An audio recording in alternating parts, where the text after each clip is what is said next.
I would like to thank all of you who are in attendance with us in person or watching the meeting from another location for investing your time and energy to join us. We appreciate and applaud your commitment to partnering with us in support of our schools, our students, our staff, and our community. While the Board and Brevard Public Schools staff members are fully committed to doing our best to ensure excellence in Brevard Public Schools, we know that our success depends heavily on an engaged and committed community to work alongside us and help us to continually improve.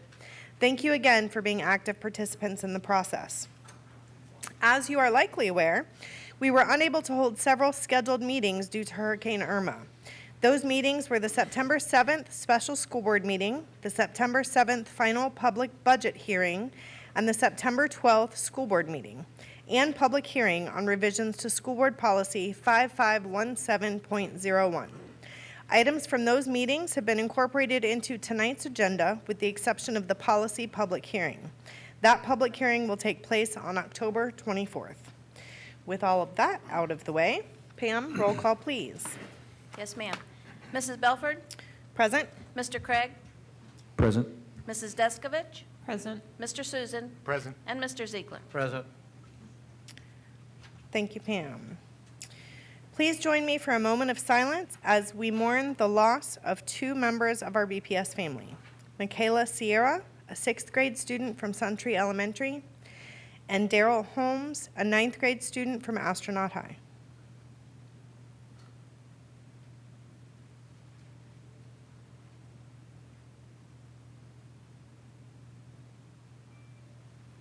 Thank you. This evening, I would like to ask Matt Reed, Assistant Superintendent of Government and Community Relations, to lead us in the Pledge of Allegiance.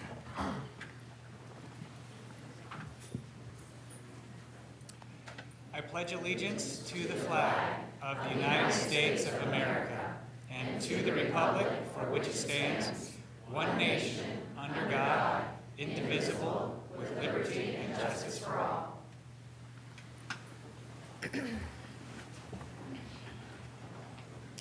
At this time, I would like to offer my fellow board members and Dr. Blackburn the opportunity to recognize staff, students, or community members. Ms. Deskovich. I have so many. I'm going to try to limit it with being out for a couple weeks because of the hurricane, and we've just been super active and busy since we've been back. The first shout out is to the Children's Hunger Project for hosting the Child Hunger Summit, which Dr. Blackburn spoke at. They brought together many community leaders and community members from Health First to religious leaders, people within our district, and to bring awareness to childhood hunger and build some relationships within the community. And they're doing good work to help feed children on the weekends when we don't really have access to them, and to combat some other hunger problems we have throughout our community. So I am thankful for them. I want to give a huge shout out to all those within our district, and I'm guessing most of us will probably want to mention that. I hate to steal everybody's thunder, but I was blown away at the way our staff handled Hurricane Irma. Dr. Mullins is our don't know your title during the hurricane, but he's in charge of it all. And we had constant updates from him. I visited a couple of the shelters, which was news to me that our school district was the shelters during hurricanes. And I was even more shocked to find our administrators, our principals, our assistant principals with hairnets serving food to those that had nowhere to go during the hurricane. I was just blown away at the hospitality they were showing these people that had nowhere to go. Very impressed with our entire district. So that just is an acknowledgement to so many within our district. Want to give a shout out to our legislative delegation. They met with us last week for a luncheon to exchange ideas and to listen to what we need as a district, and for us to hear what their goals are. It's a good relationship building luncheon now that I participated in last year and this year, so we're grateful to them for being willing to meet with us. Dr. Blackburn and I did school visits all of Tuesday to 4 schools in my district, and had a very warm welcome at all of them. Surfside, especially. I don't know if you were going to mention this, Dr. Blackburn, but they have chickens and ducks and gardens there, and they have named one of their ducks in particular Desmond the Duck. And so, okay. Well, he got to meet his duck and get a photo op with him. So that was a great visit. We also visited Ocean Breeze and Indialantic and Hoover, and they all were very inviting. And we were able to spend at each school an hour plus with teachers, listening to their concerns. And thank you, Dr. Blackburn, for going with me to the schools and for taking notes. And he's already addressing many of the issues that teachers had brought up, and so I appreciate that greatly. And my last one is I took a tour of Odyssey Charter School this week, and again, just I was so impressed by the things that they're doing there. Their lunch program is all healthy food. The way their building is even built, they use less light. They have a farm out there. They have an aquaponics system where they have fish growing some of their food that they're now using in the cafeteria, and they're just doing some really creative things out there. And the children, they have hired 2 farmers that teach the children and bring them out on the farm to farm, and some creative ways for learning for our children. So a shout out to them for all the great work they're doing, and I think that concludes my very long list. Thank you. Thank you, Ms. Deskovich. Mr. Craig. Well, first, seems like a very long time ago, on August 31st, Keith Winston and the Brevard Zoo staff hosted the board and superintendent for a retreat. So thank you to he and his staff for allowing us to come in, utilize their space, but most importantly, just reminding us what a great community partner the zoo is, what they bring to the table for our education of our students here at so many levels, from Lagoon Quest to zoo visits, just a variety of things. And it's just great to re-engage with them and have that partnership. And we look forward to expanding it even more. And we threw a lot of ideas around trying to figure out how we could even make it better. So I'm looking forward to that. I do have to, as someone who has spent, as many of you know, or many of the board members know, the last 5 years of my Navy career was spent in emergency management, and that's what I did. Responded to a lot of disasters, including hurricanes, and certainly our Hurricane Irma visit was something that was very interesting to me, because now that I'm retired from the Navy, to be able to watch how organizations perform. And I just have to say that what Dr. Mullins and what Matt Reed, and certainly under the leadership of Dr. Blackburn, were able to do in this district really elevated, I think, our response, our engagement with and partnership with the community. Ms. Deskovich mentioned our shelters, and while I used to sit in an EOC at one of the emergency support function desks, those shelter ESF folks were always extremely busy, and so I know the preparation that goes into both training the staff and the responders that are going to prepare the shelter, the teachers that clean out the classrooms and make sure that there are available areas for our community to come to. And then the staff that continues to take care of them through the storm, giving up their own time at home, where they certainly would probably like to have either evacuated or been somewhere else. It truly shows what I think Brevard Public Schools does, part of the community, but it really engages all of us and brings us together. And certainly your leadership, Dr. Mullins, was right on point. I know you have a lot of people that you could thank. I asked, and I only bring this up because I asked Dr. Mullins what his best story was for the hurricane. And we had a couple celebrate their 51st wedding anniversary, I believe, at one of our shelters. And that staff made sure that they had a tablecloth candle-lit dinner. They did their best to provide them everything that they could to make that night special in the midst of what turned out to be quite a night. So that's just part of what we do, but I do thank all of you for what you've done.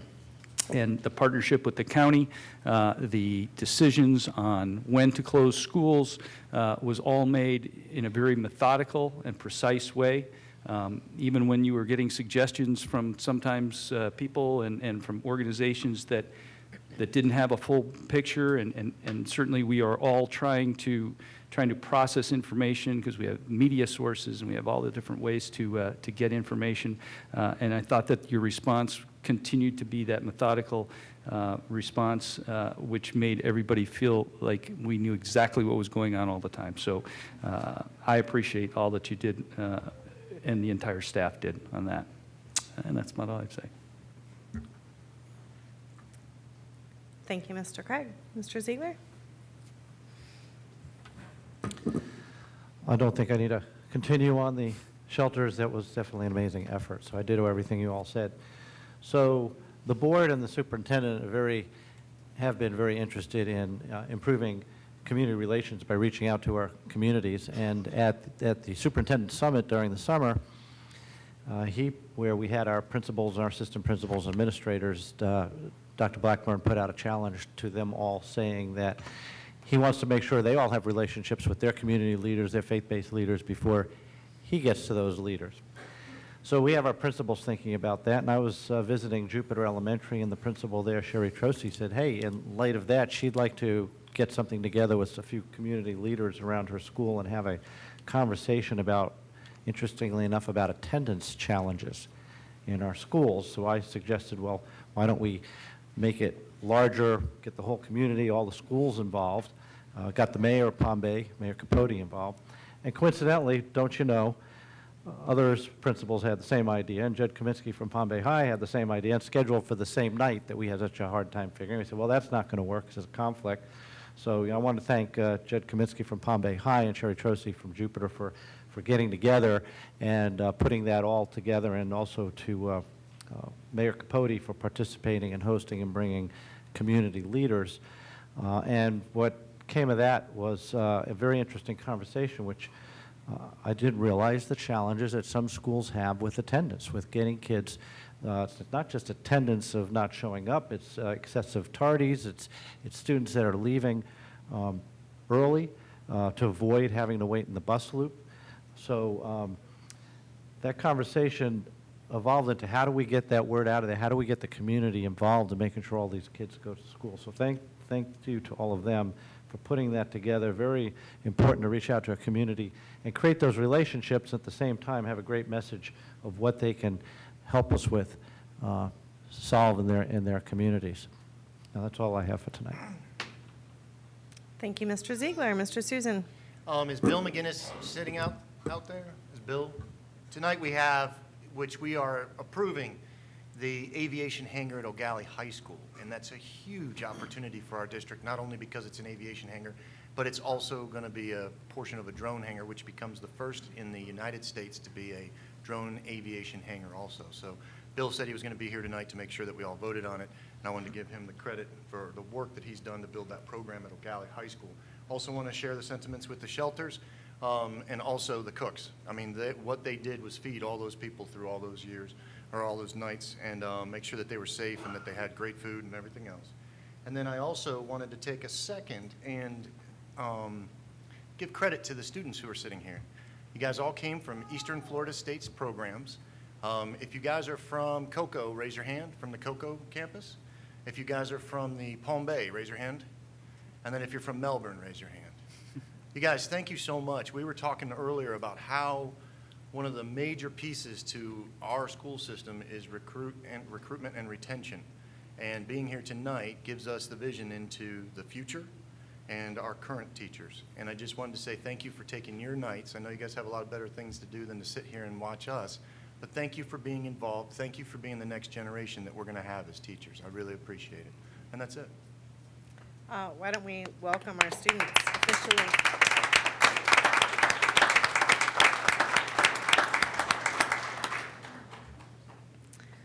Thank you, Mr. Susan. Dr. Blackburn, anything you would like to recognize? Well, as so many have already said, and there will be more formal thank yous on the way, but there's no way for me to go through this meeting without thanking everyone for our coming together during the storm. Definitely, Ms. Descovich, Dr. Mullins, his official informal title is Hurricane CEO. Right, so he's the CEO of the hurricane.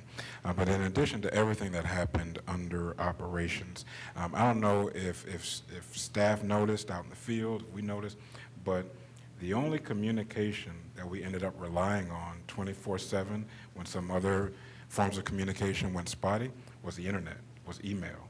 Never went down once, right? So E.T., thank you for the magic you did there. Facilities, post-storm as a community, debris pickup was going to start on Thursday after the storm. By Thursday, our internal facilities and district facility crews, we were all cleaned up. School leaders, right, with L&L, the amount of changes that they went through and giving each other breaks. And you mentioned what they did at Space Coast for the couple celebrating 51st wedding anniversary. I saw pictures of principals digging ditches, and their staff members, playing bingo, watching the Gator game. I mean, everything was just phenomenal through the storm. Football game. It was just really, really great, and the student support side of it. Life didn't stop happening during the storm, right? And so there were crisis responders who had to show up and help people. Human resources constantly there to remind us what our obligations are to our employees. The communications, the redundancy in the communications, the partnership with all of the media outlets. I know Florida Today is here today, but real partnership there and getting the word out every time we needed to. Major commitment from our Innovation and Choice Department to make sure our charter community was kept abreast of everything going on as well. And then there was finance. We started the day on, I think, Wednesday with some uncertainty as to whether or not we were going to be able to get it done on time in order to pay our 9,000 employees the following Friday for the regularly scheduled pay period. That's how we started the day. We ended the day with them saying, not only can we get that done, but if you guys are okay, we can pay all 9,000 employees early, as in this week. And so thank you, finance staff, for getting that done.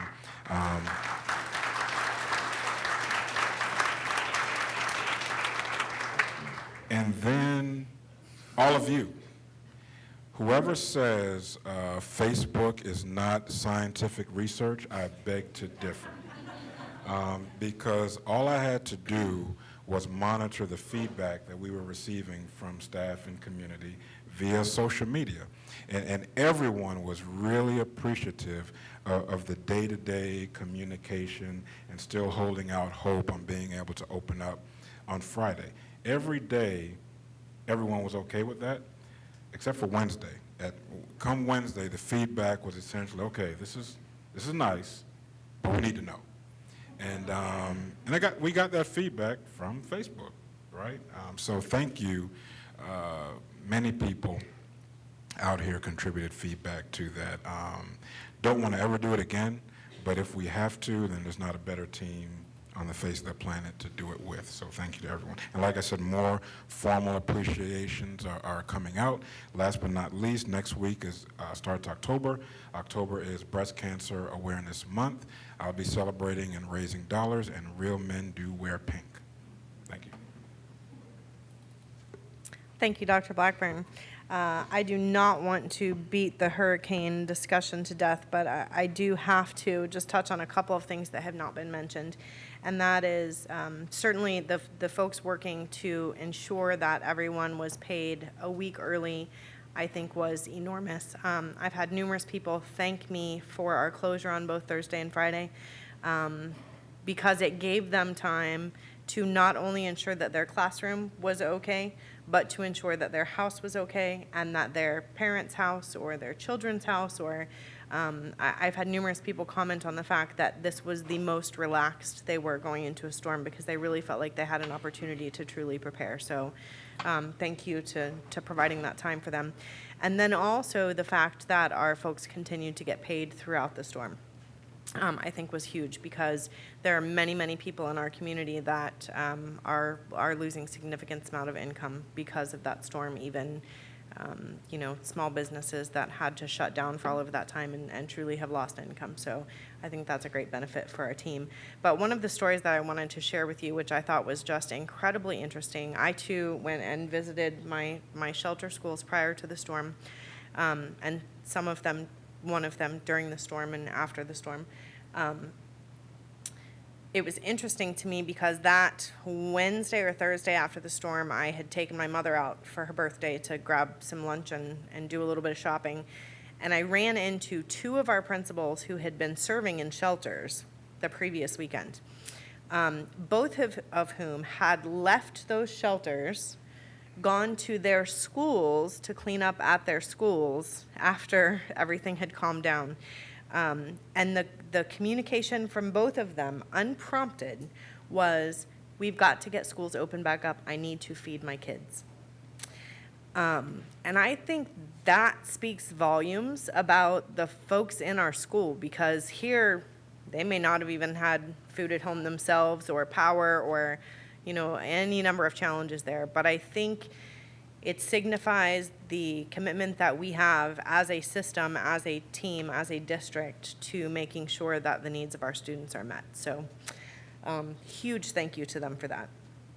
I also wanted to give a shout out to Equity, Innovation, and Choice. I had the opportunity to attend their charter applicant interview session.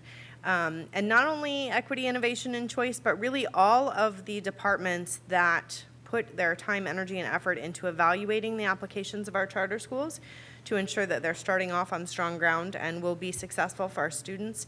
I don't know, Stephanie, do you know off the top of your head how many people were around the table? Seems like 8 or 10.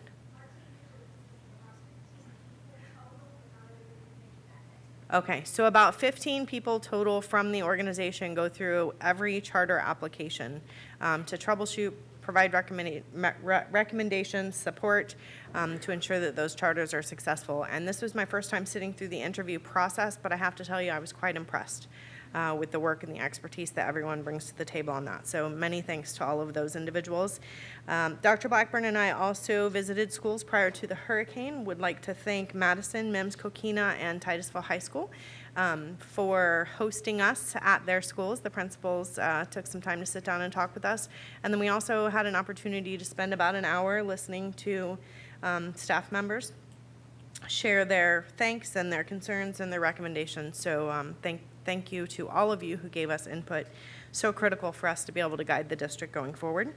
And then lastly, last week, I think it was last Friday, I think, the Palm Bay Chamber hosted the Spaced Coast Symposium, and they asked me to be a panelist for the event. Mr. Ziegler was there as well in attendance. Really interesting event. They pulled together state, national, local leaders from all different realms and just had discussion really about how do we all work together, how can we support each other, how can this community better support us. It was really interesting to me to hear how all of the other organizations somehow referenced education because we are so intertwined in all that goes on in our community. So many thanks to the Palm Bay Chamber for hosting the event. I look forward to participating again next year, and I think that is all I have for recognition at this point. Is there any additional board follow-up? Okay. Then that brings us to the adoption of the agenda. Dr. Blackburn.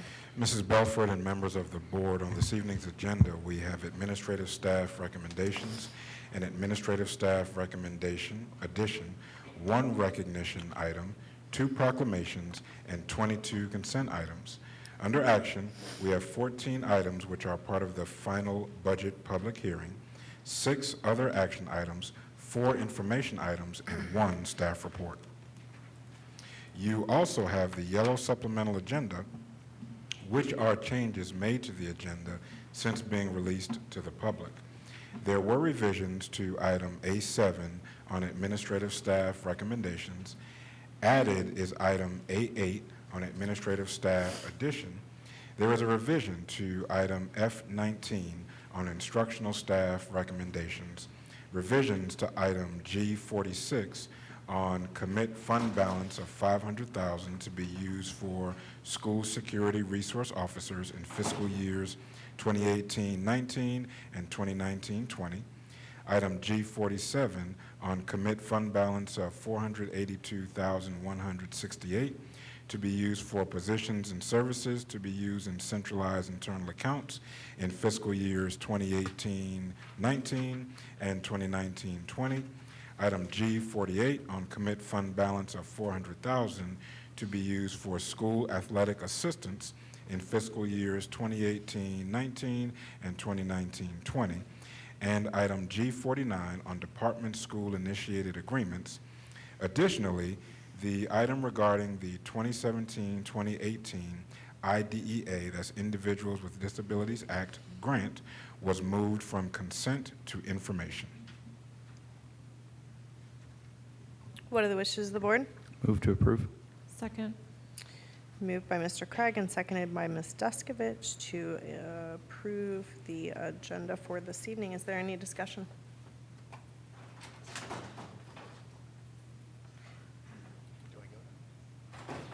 No, we're just approving the agenda. We're not pulling consent yet.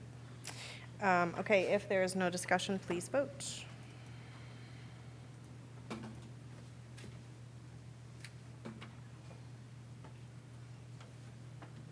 And the motion passes 5-0. Dr. Blackburn, will you please let us know about item A7 on administrative staff recommendations? Thank you, Mrs. Belford. There are 2 administrative staff members for the board to consider. What are the wishes of the board? Move to approve. Second.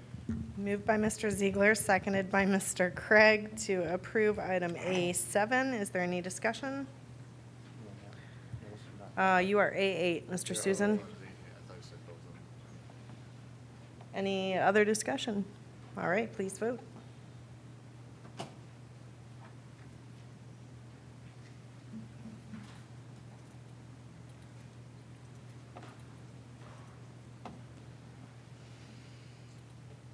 The motion passes 5-0. Dr. Blackburn. Thank you, Mrs. Belford. I would like to welcome and congratulate Ms. Jennifer Bourne on her reclassification and transfer from the position of assistant principal at Madison Middle School to the position of principal at Lewis Carroll Elementary School.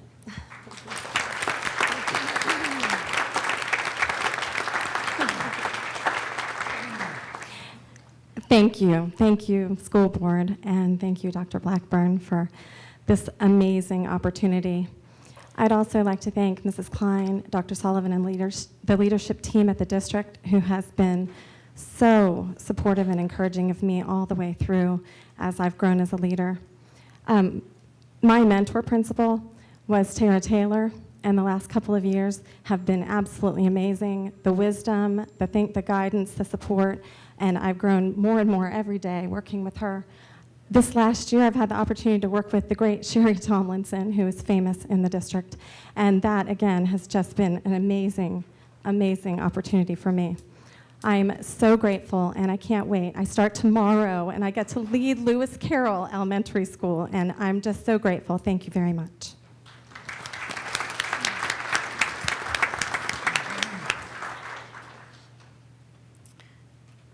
Dr. Blackburn, will you please let us know about item A8 on administrative staff recommendation addition? Yes, ma'am, I will. There is 1 administrative staff member for the board to consider. What are the wishes of the board? Move to approve. Second. Moved by Mr. Ziegler, seconded by Mr. Craig. That opens for discussion. Mr. Susan. In accordance with Section 112.3143, subsection 3, subsection A, Florida statutes, I hereby declare a voting conflict with respect to administrative staff recommendations. item A8 and confirm that I do not participate in the discussion of said matter and will abstain from any voting of said matter. The nature of my conflict is that a relative of mine is nominated for a position of change of an administrative position. The passage of this item will inure the special benefit of my relative. I will file this memorandum of voting conflict with Pam Escobar, Administrative Assistant to the School Board, and request that it be incorporated in the minutes of this meeting. Thank you. Thank you, Mr. Susan. Any additional discussion? Please vote.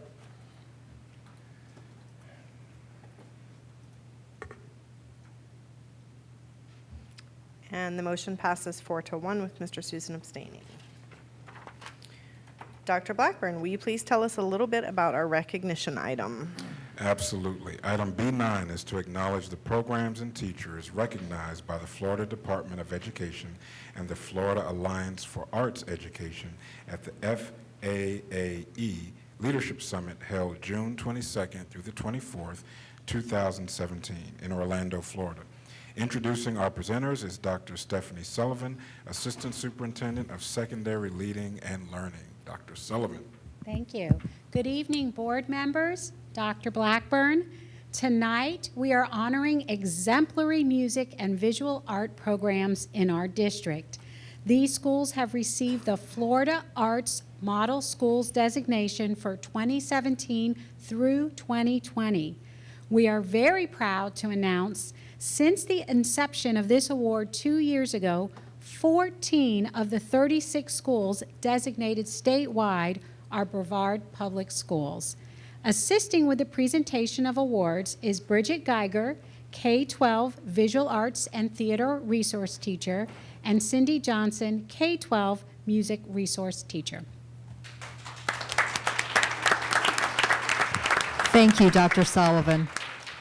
Dr. Blackburn, Ms. Belford, members of the school board, awards recipients, and audience members, it is a great honor to stand before you tonight to recognize our Florida Arts Model Schools.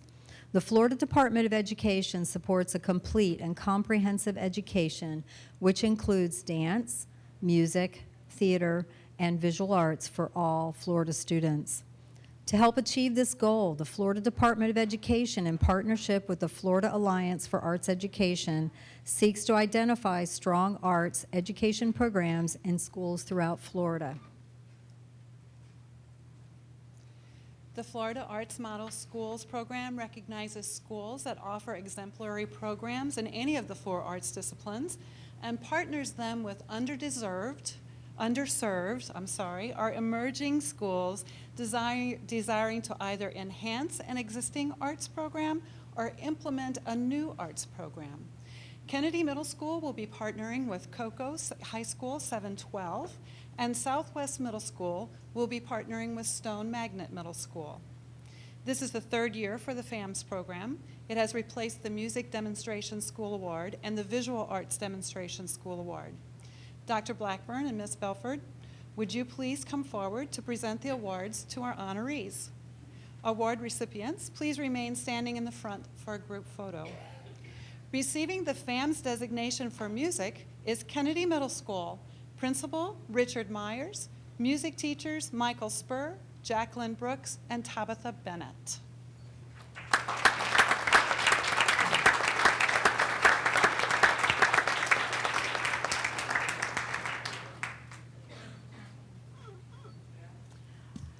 And receiving the FAMS designation for visual arts, Southwest Middle School, Principal Todd Shearer, visual arts teachers Janet Tucker and Christopher Young.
Congratulations to both of these well-deserving schools and their administrators for receiving this award.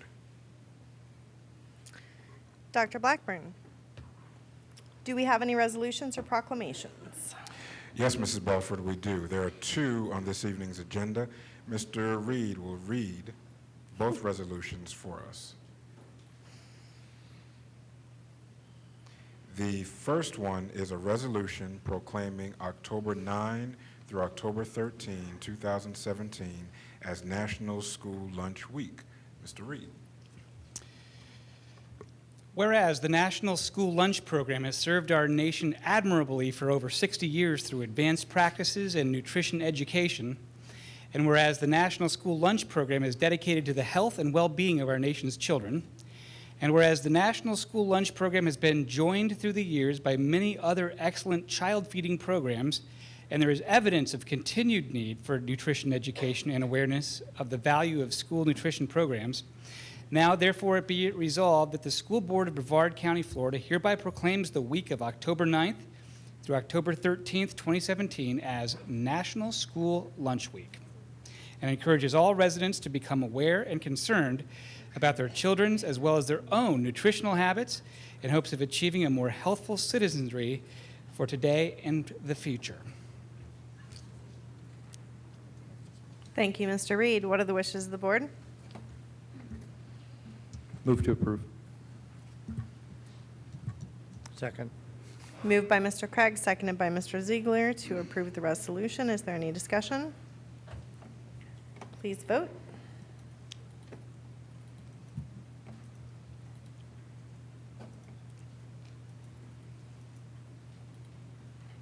And the motion passes 5-0. Dr. Blackburn.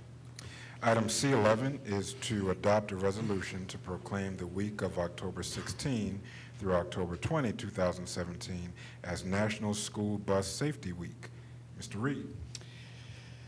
Whereas every year the nation's 480,000 public school buses travel more than 5.8 billion miles to transport over 26 million children, more than half of America's school children, to and from school and school-related activities.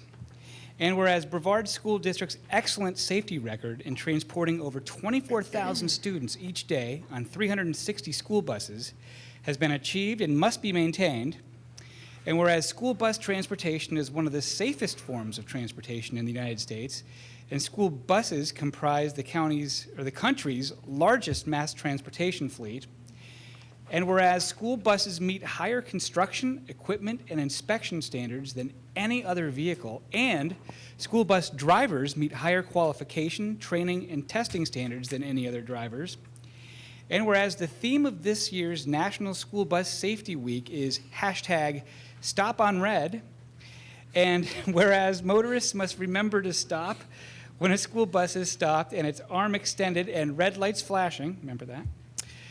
Whereas activities during School Bus Safety Week and throughout the year provide evidence of Brevard School District's commitment to ensure the health and safety of school children who ride school buses, as well as students that walk, bicycle, or ride in cars to school. Now, therefore, be it resolved that the Brevard School Board does hereby proclaim October 16th through 20th, 2017 as National School Bus Safety Week. Thank you, Mr. Reed. What are the wishes of the board? Move to approve. Second. Moved by Mr. Craig, seconded by Mr. Susan. Is there any discussion? Please vote.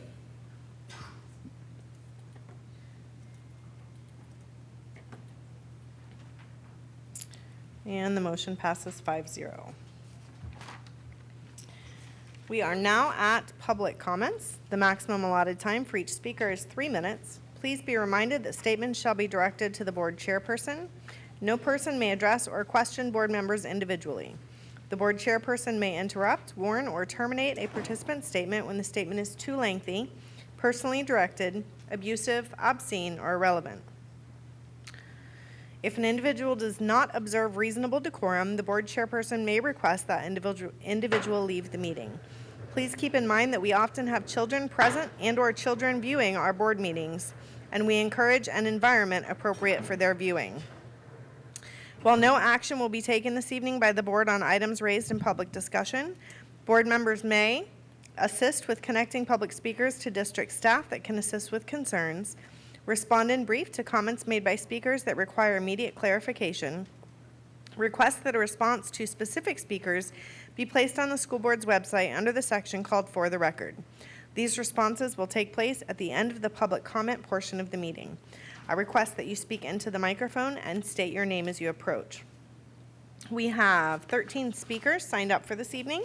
I will call them in groups of 3 so you can begin to prepare. Dan Bennett, Anthony Colucci, and then Vanessa Skipper.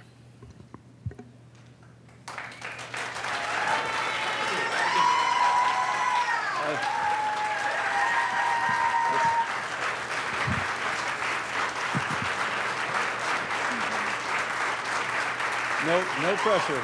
No pressure. No pressure. No pressure, Madam Chair. I love the podium. I love to see it back. Good evening. You want me to address you? I'm going to address everybody. Good evening, members of the board, and to Madam Chairperson and to the superintendent. It's nice to be here. I'm going to speak now, and I'll speak later during the public hearing for the budget and millage rates as well.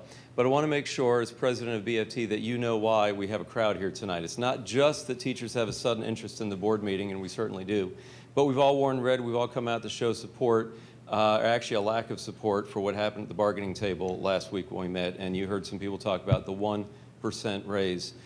I'm here to give you your grade for your assignment. We gave you an assignment last year when we settled last year's contract.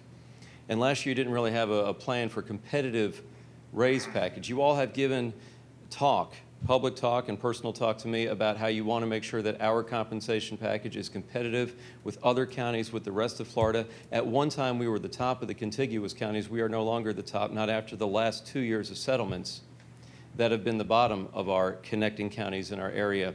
We're no longer the top of 6. We may have fallen back down to 5 of 6. I'm going to give you back the assignment. We wanted you to have a plan for raises, and you gave us an insult. You gave us a 1% offer.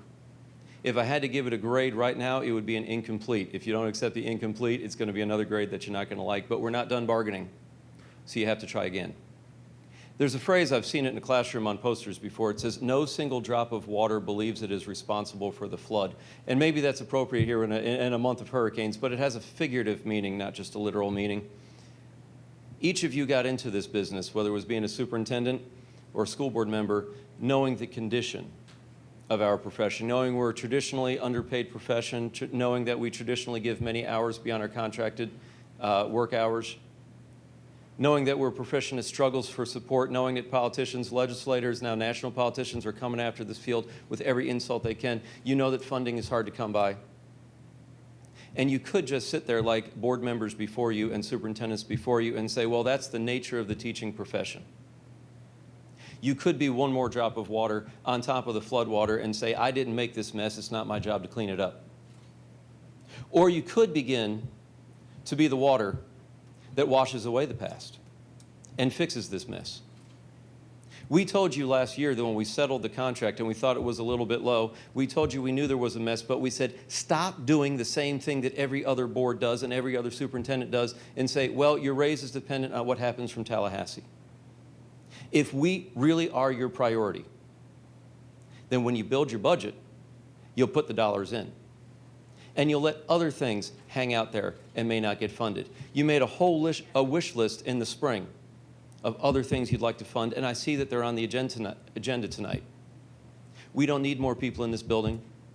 We don't need a compensation director to study our compensation. I'll tell you right now, we're underpaid. We don't need an armored car. We don't need a lot of things on that wish list.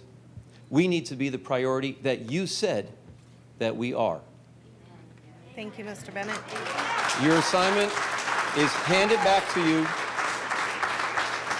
We're back to the table October 9th, and we expect a better attempt the next time. Thank you.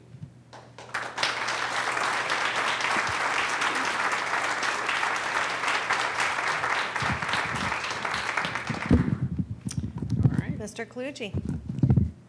My name is Anthony Colucci. I'm the Vice President of the Brevard Federation of Teachers. Recently, Dr. Blackburn was quoted as saying, "We want to give our teachers as much as possible, A lot of things are important, but I can't think of one initiative or one priority that will reach its desired results if our employees are not feeling the love from their school board and senior leadership. We want to give our teachers as much as possible. Dr. Blackburn and board, let me make it very clear, my friends and I are not feeling the love. We're feeling a lot of things. Love certainly isn't one of them. Maybe the teachers in Osceola County that will receive an $800 raise are feeling it, but we are not. Maybe the teachers in Polk County that will receive a 2% raise are feeling the love, but Dr. Blackburn, we are not. Maybe the teachers in St. Lucie that will receive a $1,033 raise are feeling the love, but we're not feeling it. Maybe the teachers in Orange County that will receive a $1,125 raise are feeling the love, but we're certainly not feeling it. And maybe the teachers in Volusia that will receive a $1,200 raise are feeling it, but we're not feeling it. $516 after a crummy raise last year, that's not love, that's an insult.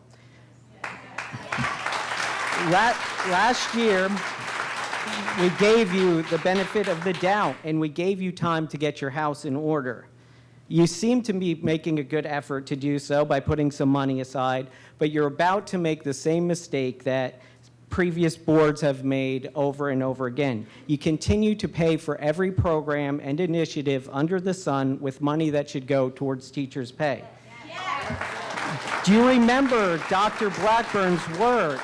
I can't think of one initiative or one priority that will reach its desired results if our employees are not feeling the love from their school board and senior leadership. The superintendent doesn't think these initiatives are going to reach their desired results, and you have the audacity to consider funding them for 2 years and offering us a 1% raise? You constantly talk about taking care of our babies, but how do you expect my friends and I to take care of other people's babies when our salaries make it so hard to take care of our own? Stop. Get back on track. You're going down a bad road. We've been down this road before. It leads to low morale. You don't have the money to fund anything other than raises this year. You certainly don't have the money to fund pet projects for 2 years. Put the brakes on, stop. On behalf of teachers, I strongly urge you to put all the additional funds into salary increases. Thank you.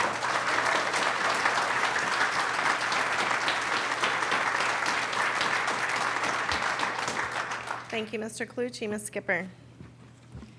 Good evening, members of the board, Dr. Blackburn. I have to apologize for my squeaky voice. I've been without AC for quite a while at Cocoa High School, so we hope there that that can be fixed soon. I won't mention anybody by name because I guess I can't, but there was an article recently written in the Florida Today regarding House Bill 7069. You know that I've implored you guys to at least have the conversation. In fact, I've reached out and I've texted you or I've called and left messages, and I've heard from one person in response to my ask about 7069. I've asked you guys to go to the legislators and ask for money for us and stop sending money to charter schools. A theme that I heard all tonight was every single one of you thank the public school shelters that were open during the hurricane and the public school staff that ran our shelters. Let me ask you, were any of the charter schools open? The answer is no, they weren't. Did any of the charter school staff run our shelters? The answer is no. Who bears the cost of running those shelters during the hurricane? We do. And then when you met with our legislators for lunch, the ask was still not to fund our facilities and our raises. Teachers deserve raises. Our bus drivers deserve raises. Our cafeteria workers deserve raises. Our administrators deserve raises. We all deserve to be making a wage that is higher than it is right now. The charter schools aren't even required to be built to code to serve as a shelter during hurricanes. And I am frankly disgusted that we can't even have a conversation about the amount of money going to it. A comment that was made in the paper, I want to address it. It said, why would we not want to give money to programs for autistic children? Let me tell you what, my oldest son is autistic, and he just graduated from a public high school, and I couldn't be more proud of the education he received from Brevard Public Schools. And I'm telling you right now that I am disgusted, absolutely disgusted, that our legislators used children with disabilities as a reason to pass a bill that had so much substantially wrong with it. And that we're going to use children with disabilities as a reason why we're not going to speak up about money going to charter schools. You know what? I want to see cool programs at my schools too.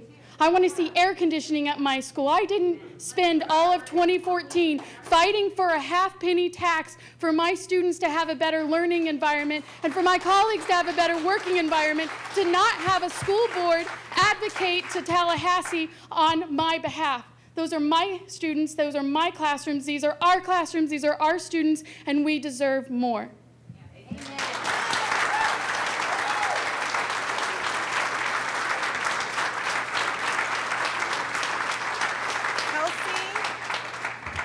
Kelsey Waterbury, Brett Tower, and Vicki Patterson.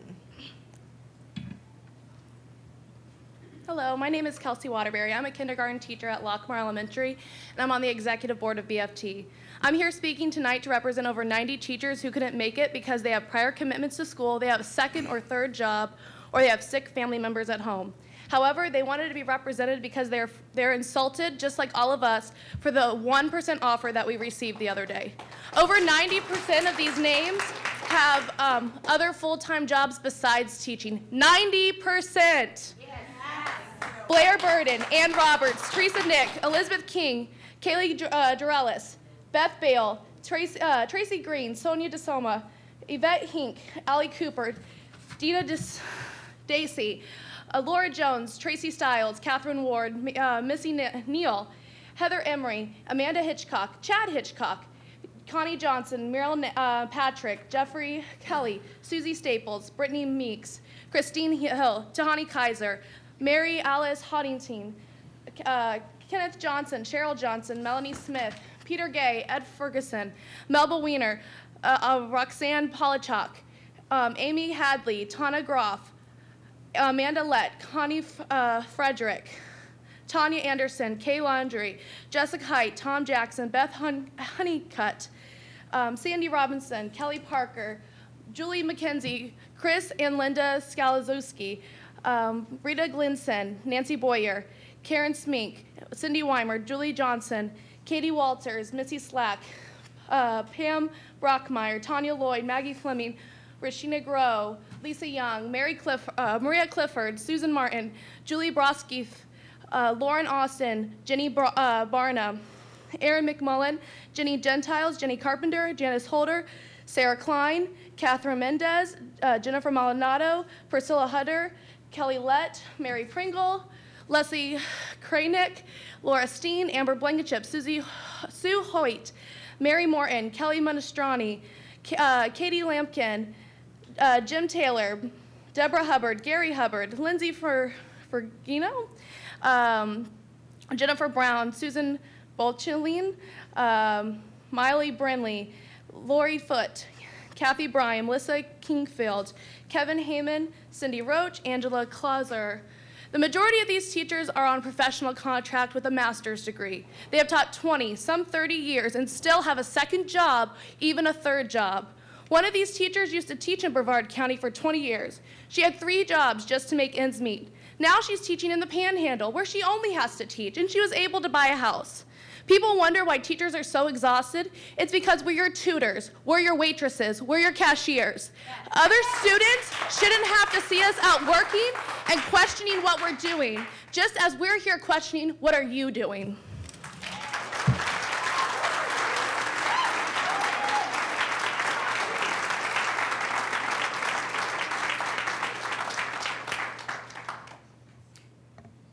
Brett Tower, I believe it is.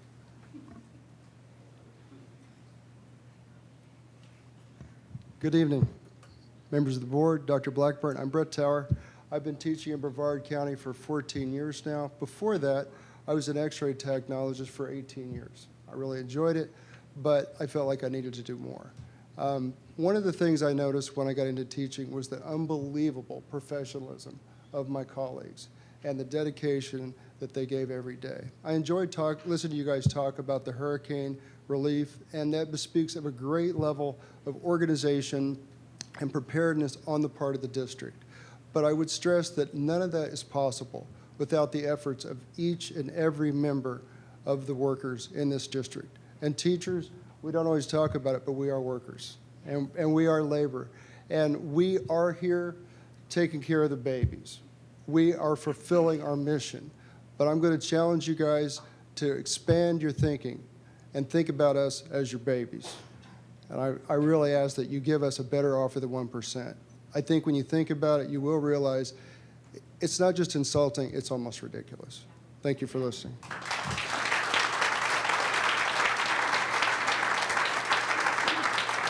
Vicki Patterson. Good evening to everybody here. My name is Vicki Patterson. I'm a third grade teacher.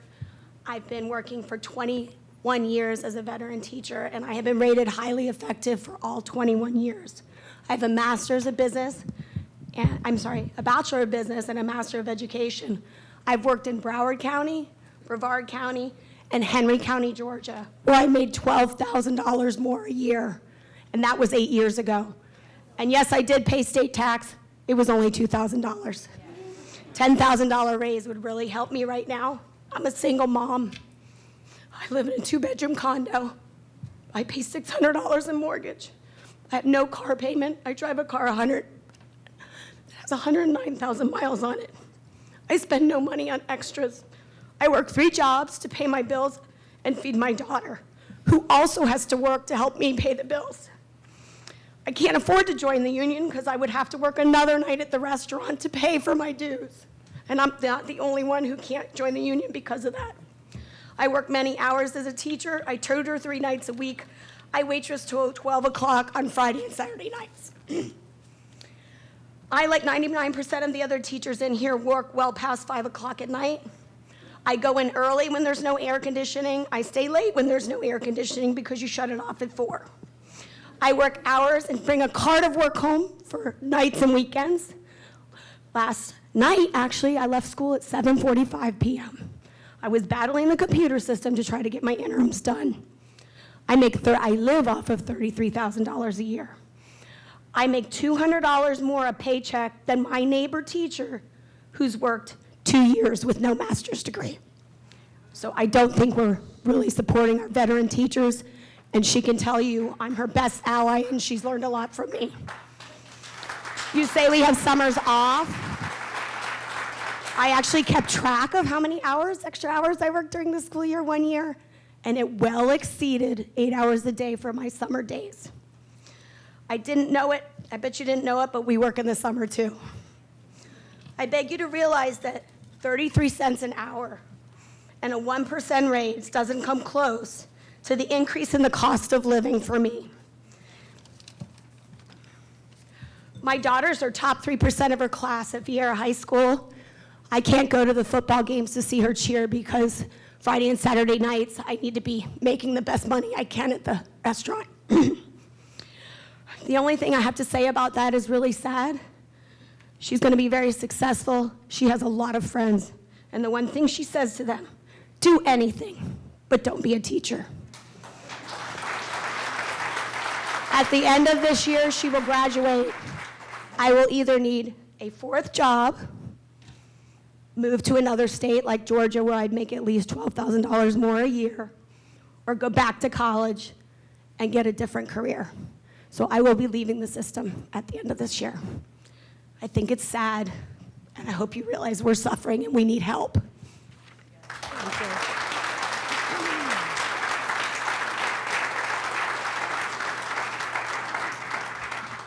you. Next, we have Jim Jeffrey, Marcus Hockman, and David Henry. Mr. Jeffrey, if you would approach, sir.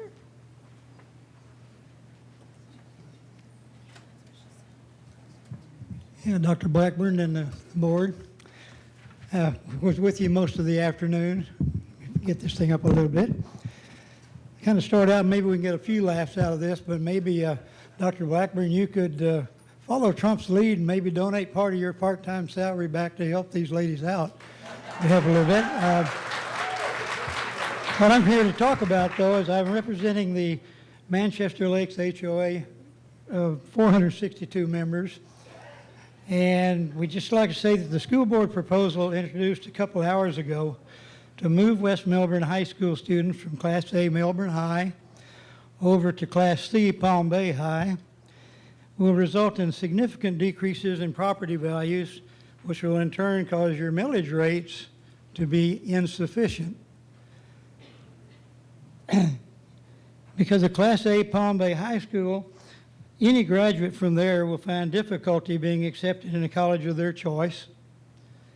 I think we all know that now. Anywhere in the U.S., making West Melbourne an unreasonable place to live. That's what causes the property values to go down.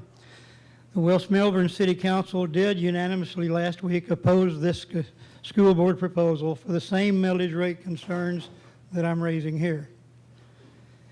We will be presenting a competing proposal to the school board during the ensuing months leading up to this final vote back on January the 23rd in 2017. This will involve basically passing, Beach City students or busing them to Palm Bay and allowing the West Melbourne students to stay at Melbourne High School. We'll have it drafted up and ready to prepare and present to you at the point where you allow me to do that. So I thank you very much. Thank you, Mr. Jeffrey. Marcus Hockman. It's going to be short. Thank you. Good evening, board members and Dr. Blackburn. 1%. You can do better than that.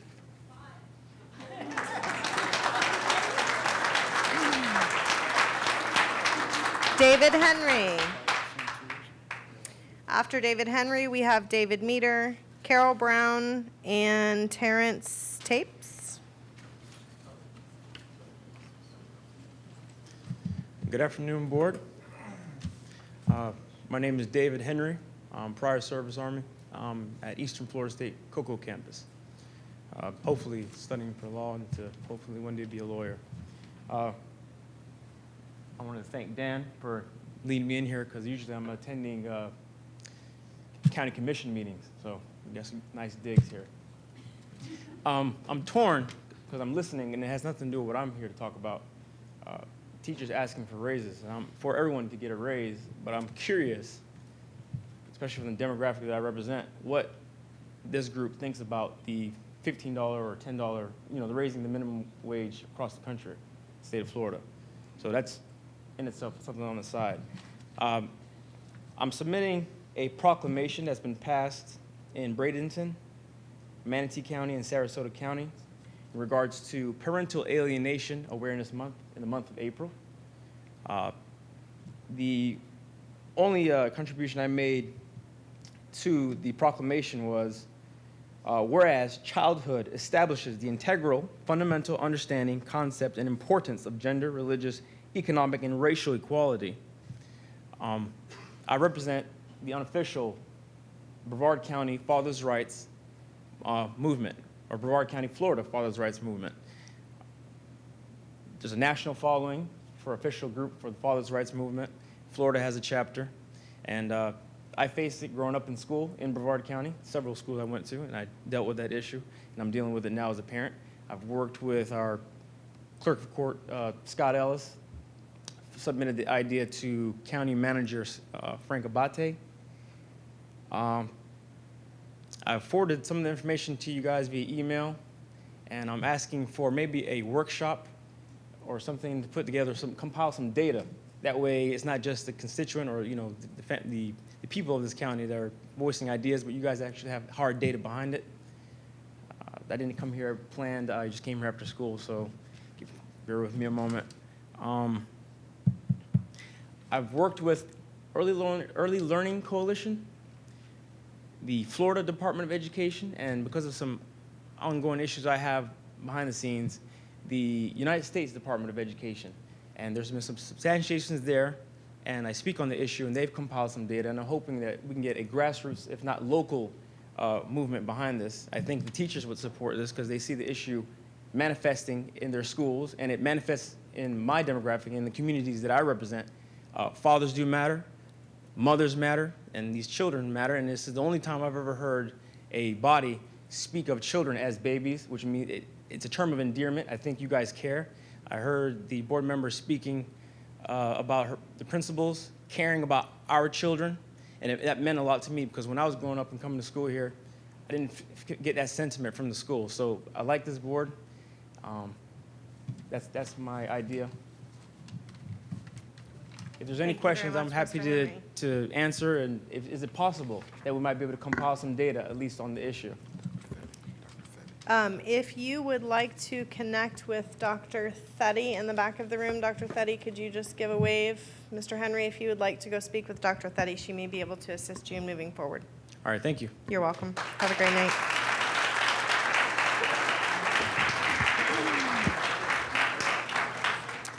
David Meter.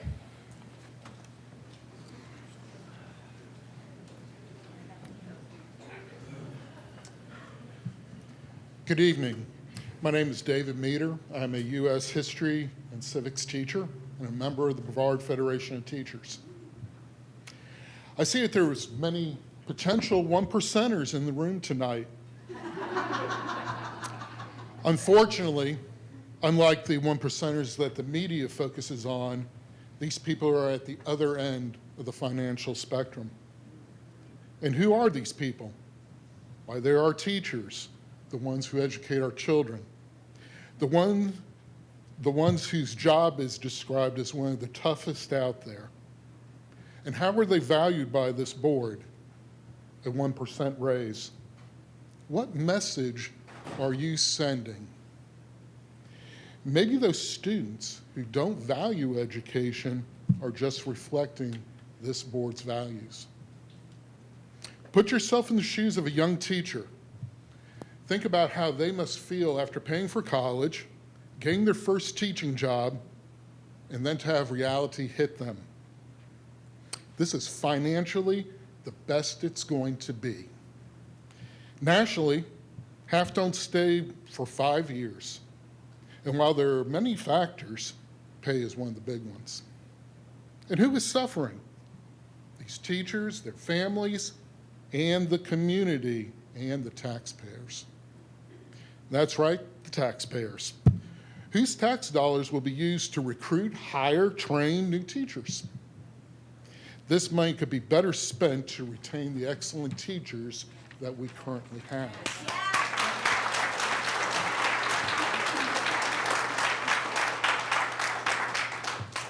Corporate America understands that turnover isn't cost-free. It's time the school board learned this. And it's not just the financial cost. There is a non-financial cost to the school's culture. It's time to budget your teachers first instead of last. Show them in your community that teachers are really valued. Thank you. Thank you, David.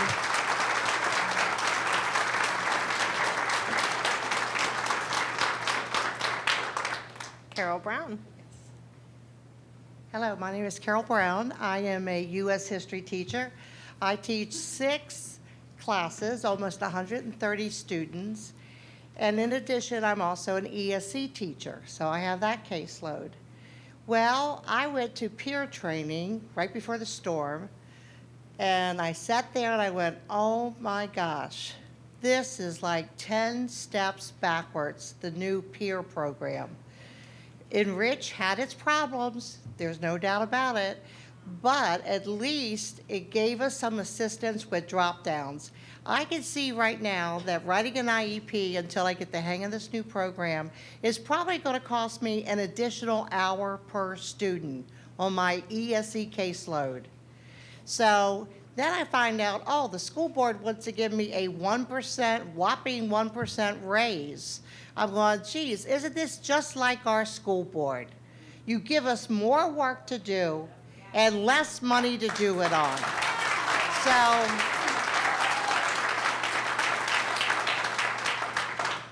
and just to dovetail into this, my school wants me to change my position and go back and be an ESE support facilitator. And guess what? They can't hire a social studies teacher. They can't find any applicants that are coming in. Geez, I wonder what's going on here, ladies and gentlemen. Maybe the word is getting out that Brevard County does not value their teachers. Thank you.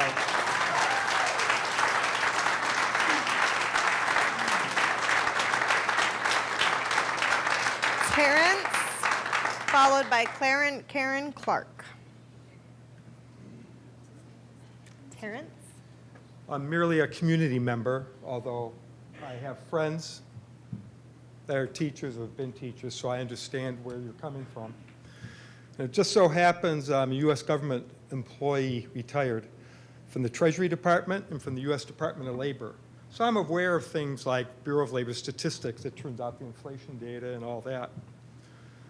And what I don't think has been brought out, but you should realize is when you give a so-called raise, and by the way, it's not a raise, it's an adjustment. It's not really a raise because you're actually cutting pay every time you do that. You go below the inflation rate. Specifically, you have a teacher making $40,000 a year gross or something. Inflation right now is at least 2%. For the federal government, Department of Defense, military just got a 2.1% adjustment based on inflation data. Social Security is going to get about 2% or a little over. So that teacher who's making maybe $40,000 a year is expecting to at least stay even and not have you, and I can't think of a better term, steal money from their, what they have to work with. So if they get $40,400 instead of $40,800, you've just taken $400 out of their pocket in terms of buying power. And that goes on into the future because it all compounds. So every year that you pay under inflation, you are not just hurting Mr. Taves, I'm going to educators and interrupt you for teachers 1 now. second. Can you just make sure you're speaking into the mic for me? I'm sorry, is that better? Perfect. Thank I'm you. sorry. I want to face that way, but I guess I should face you. Point is, it not only affects you now and last year, whatever, it affects your future forever because you're making less money than you, at a minimum, should be entitled to. You're going to get less in Social Security 30 years, 20 years down the road. You're going to get less from the Florida retirement system. So your damage you are doing to your staff, and this staff is 90% of an education system. Not the buildings, not the turf in the football field or whatever it happens to be. They make everything run. They should be the absolute top priority always. I don't know, it's so clear to me from my background, but that's all I have to say other than the fact that every time this happens, year after year, you're driving a spike into their hearts and their souls, and they're trying not to bleed out and give up, but some have. Oh, well. Thank you, sir. And our last speaker for this evening is Karen Clark.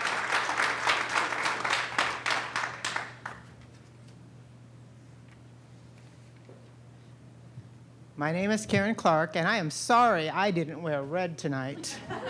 And boy, if you guys could just see your faces. All right. A 1% raise, a 1% raise is insulting. I'm a parent. I have been in the Brevard County school system since 2000. A 1% raise is insulting. You can do better. 5% to the superintendent. You're a great guy. You're very likable. You've done a good job, but they deserve more than 1%. Okay? You got around the class size amendment by making all your schools a, quote, choice schools. Okay? So you've added to their day and more numbers. It was supposed to be only 1 year. It was supposed to be 6 of 7. Remember? 1 year. you went back on that. Okay, now they have 6 of 7, and you're not respecting the class size, so maybe instead of 25 kids in a class, they have 30. 30 times 6 classes, and you're an English teacher, you're a history teacher, you're trying to grade essays for these end of class. What are you doing to them? What are you doing to them? Okay, they asked, some of the things they asked for, there's like 15 things they asked for, and you denied 14 of them. I mean, it wasn't even money. Really. Okay?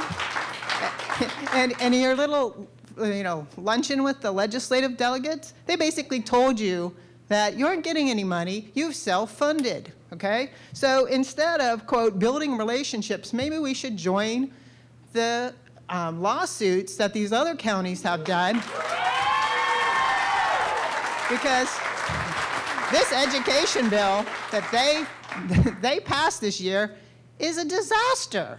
It's an absolute disaster. You asked them, you begged them for money, and they said, oh, sorry, you aren't going to get anything. You self-funded this year. You passed a half-cent sales tax. And I couldn't believe when I heard that poor woman at Cocoa High School doesn't have air conditioning while you all sit here with air conditioning. Come on already. If we pass that, that's for facilities. Stop building these walls and fix the air conditioning, for Christ's sake.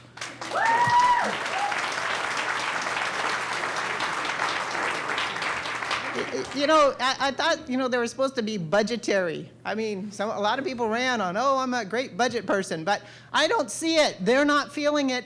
They're the heart of your schools. You started off the whole time going, oh, these teachers, they did this, they did that. They are the heart of your schools. And if you can't reward them, if you can't even give them the cost of living increase, it's just pitiful.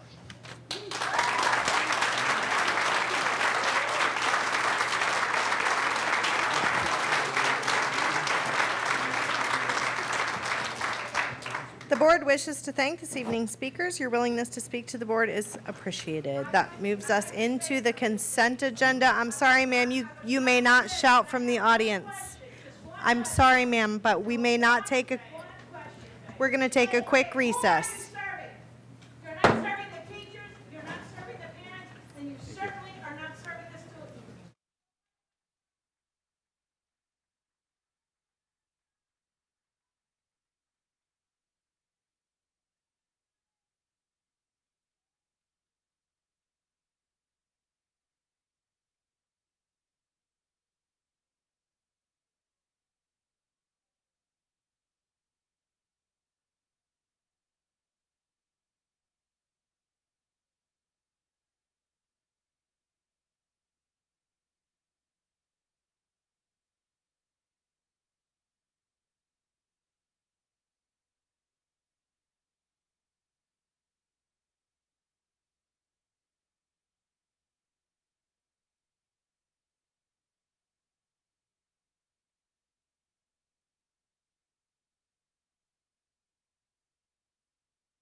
Thank you. There are 22 agenda items under this category, one with prior information.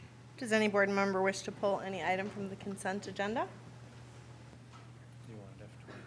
Yeah, I wanted to pull F-23. Any other Just requests for a couple questions. for board members to pull any consent item agenda or consent agenda item? All right, Pam, would you please pull item F-23 for discussion? And I will entertain a motion to accept the consent items with the exception of F-23. So move. Second. Moved by Mr. Craig, seconded by Mr. Susan. Is there any discussion? All right, please vote.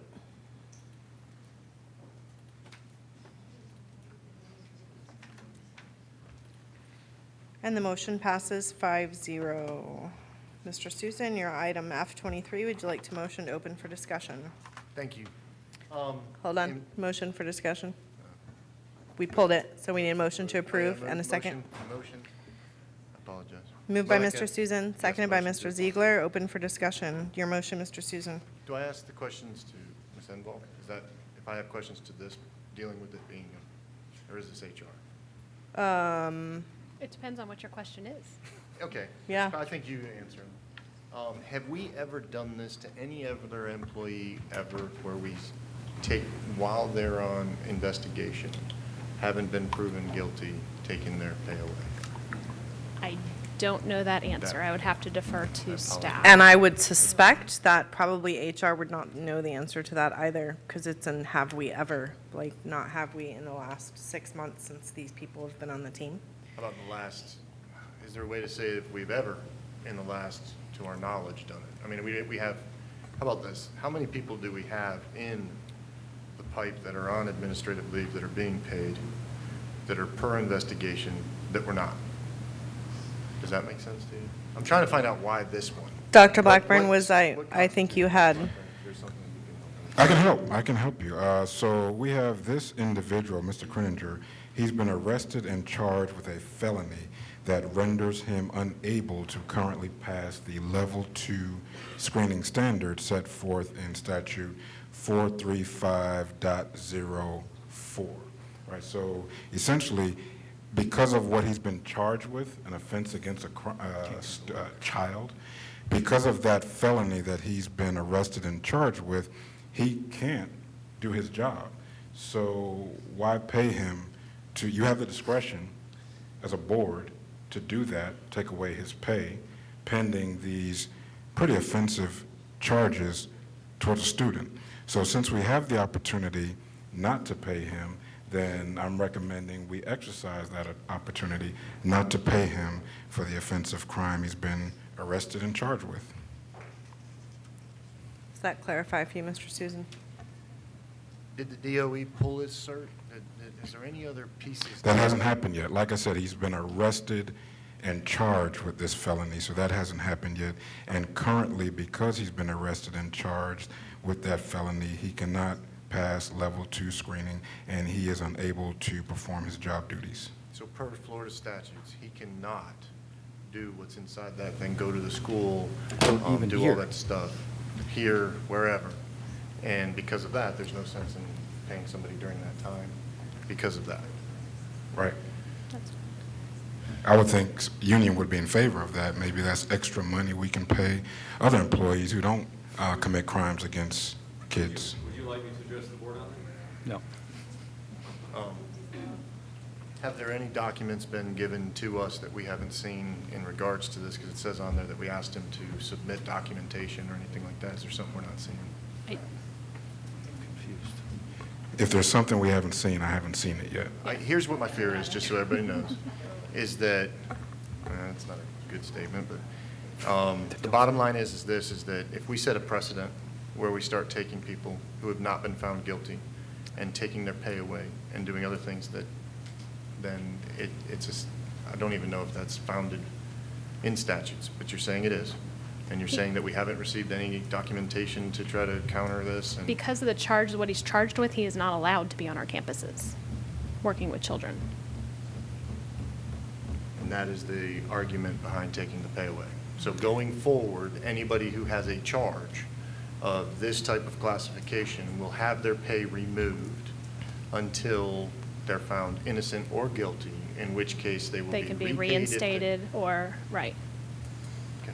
All right, thank you. Thank you for answering those. Any additional comments or questions? Please vote.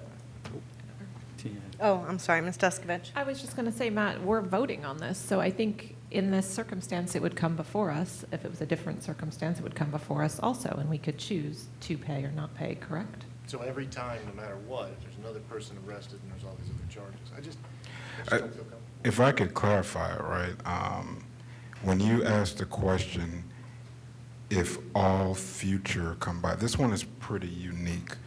Arrested, charged, felony, lewd and lascivious conduct, promotion of sexual performance by a child.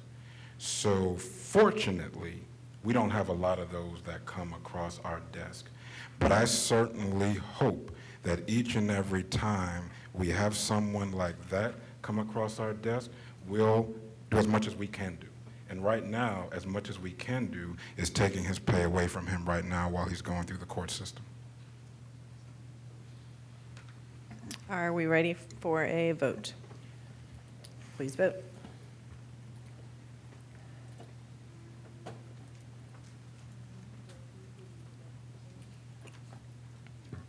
The motion passes 5-0. Okay. This brings us to our special meeting. So we will now recess the regular board meeting and open the second and final public hearing for the 2017-2018 proposed millage rates and tentative budget. Dr. Blackburn. Looking for my script here, Mrs. Belford. It's the green one in the back tab. Madam Chairperson and members of the board, Mrs. Penny Zerker, our Chief Financial Officer, will make a presentation on the proposed 2017-2018 budget and millage levy. Mrs. Zerker. Tonight is the second and final hearing for the 2017-18 fiscal year budget millage. Following this presentation, we will take public comments on both the proposed millage and the budget. The district's taxable property value for fiscal year 2017-18 is $38,759,682,715. That is up 8.04% from the previous year. There are 3 millage rates for the board to consider tonight. The required local effort, or RLE, is the first. The proposed RLE is 4.32 mils, down 0.398 mils from the 2016-2017 fiscal year. The second millage is the discretionary local effort of 0.748 mils. And the last is the local capital improvement, or LCI, also known as the capital outlay tax, in the amount of 1.5 mils.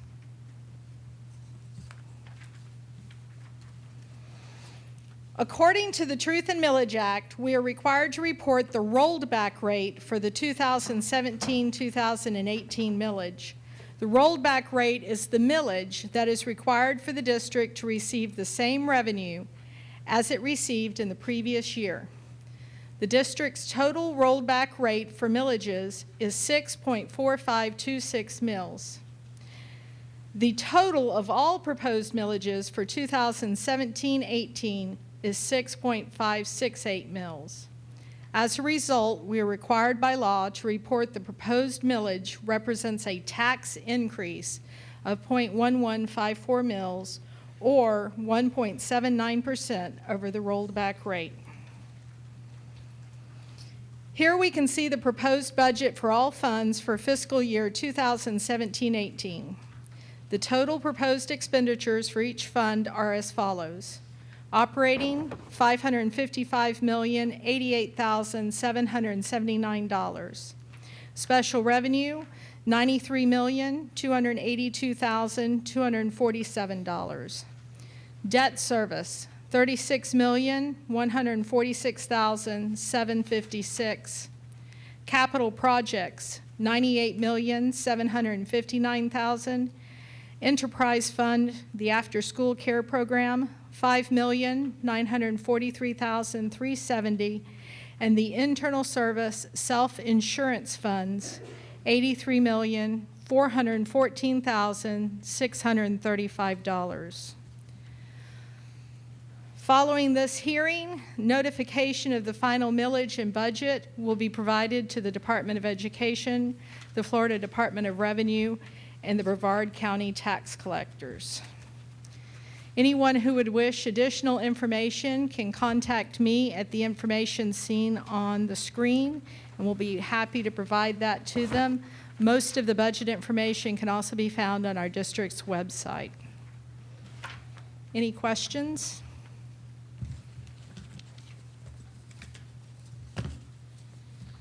Excellent job, Ms. Zerker. Thank you. Thank you. The hearing is now open for public comments. We will, in accordance with Florida law, accept the speakers in the following order. The 2017-2018 proposed millage levy, followed by the 2017-2018 tentative budget. Is there any individual that would like to address the board on the 2017-2018 proposed millage levy? Is there any individual that would like to address the board on the 2017-2018 proposed millage levy? Are you all standing because you want to speak on the proposed millage levy? For the budget. Do you want to speak on the millage levy or the budget? You've asked for millage now, so. Okay. Just making sure. We had some confusion in a previous meeting. If you would like to approach.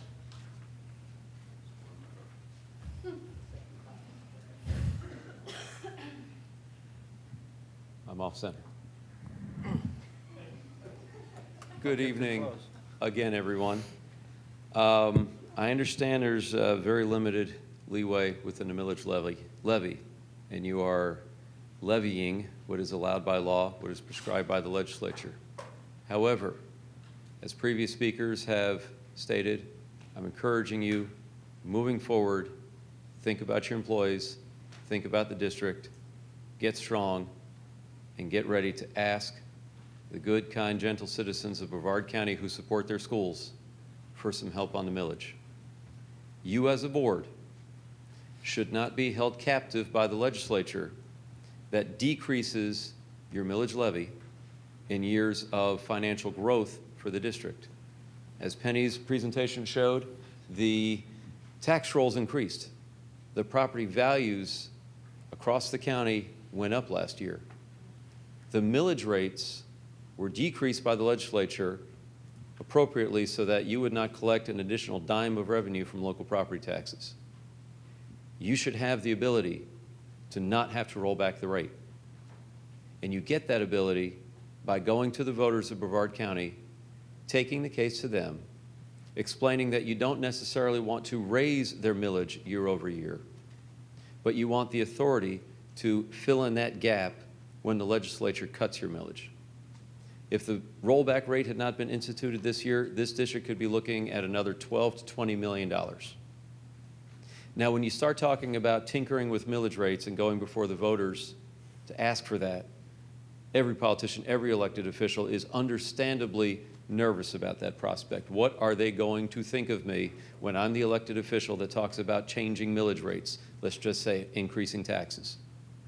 What are the voters going to think about that? Well, across the state of Florida, there are voters that are more conservative than Brevard County, that are higher percents of Republican than Brevard County, and I just bring that up because that tends to be the party that tends to be against tax increases, though anyone could be against or for a tax increase. There are counties that are higher percentage of retirees, meaning they don't have household folks in the public schools.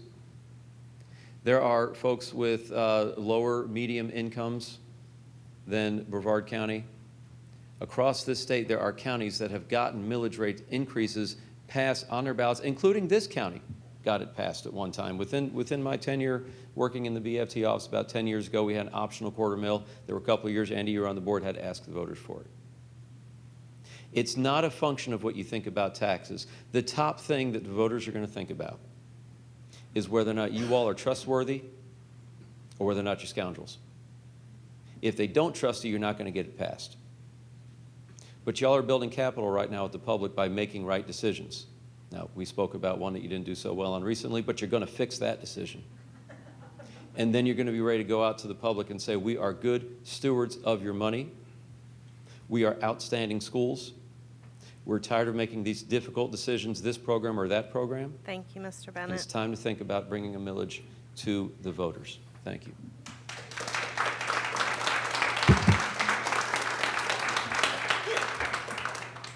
Is there any individual that would like to address? Ms. Skipper, please approach.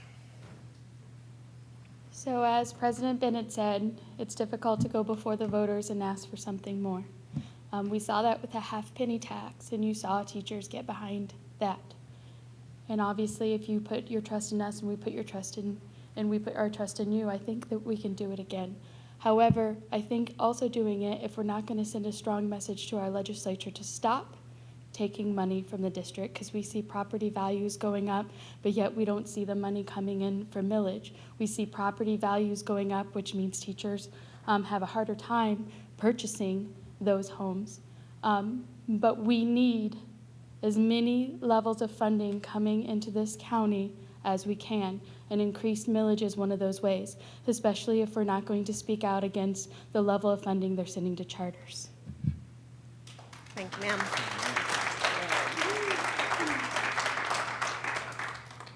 Is there anyone else that would like to speak on the proposed millage?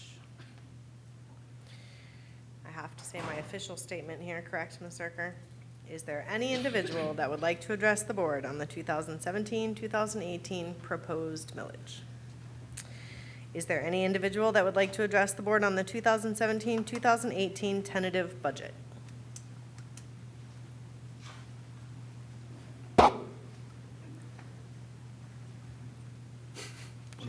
Whoever would like to go first is welcome to. How's that? Earlier, I was a little nervous, and I just wanted to remind you that we get $250 a year lead money to spend in our classroom, and the $600 raise you're going to give us, I spend way more than that in my classroom every year on snack for my kids. I make lunch for the students whose parents can't afford lunch, but they don't make the free and reduced lunch. I make lunches for field trips for kids who I know are going to show up with no lunch for a field trip. I pay for parties. I pay for supplies. I pay for t-shirts who kids don't have them. I pay for planners for kids don't have them. I pay for all the ink, all the paper, and the printer that I buy every year because I wear it out at my house. I pay for treasure tests.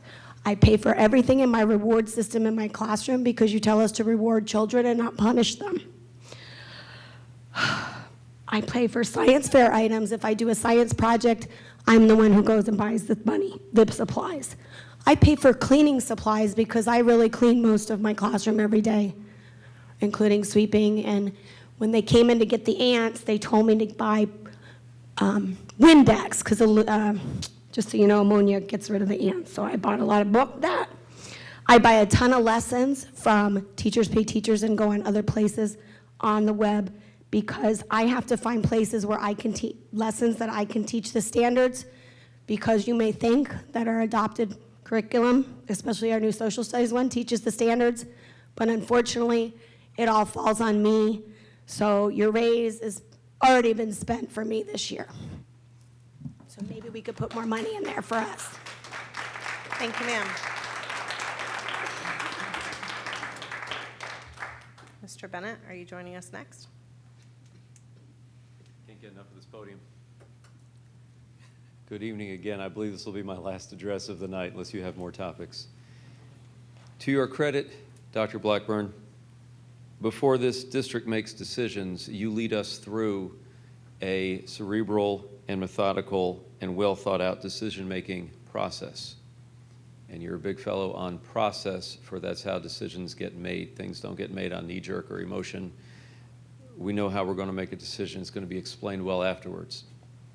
Through the spring, through the budget-making process, he led you through, you all went through a process where you listed priorities, assigned price tags to them, had public workshops. Everybody weighed in on what the budget priorities were. And while that process was going on, we were watching Tallahassee to see what they were doing. There was a Senate version of a budget and a House version of a budget.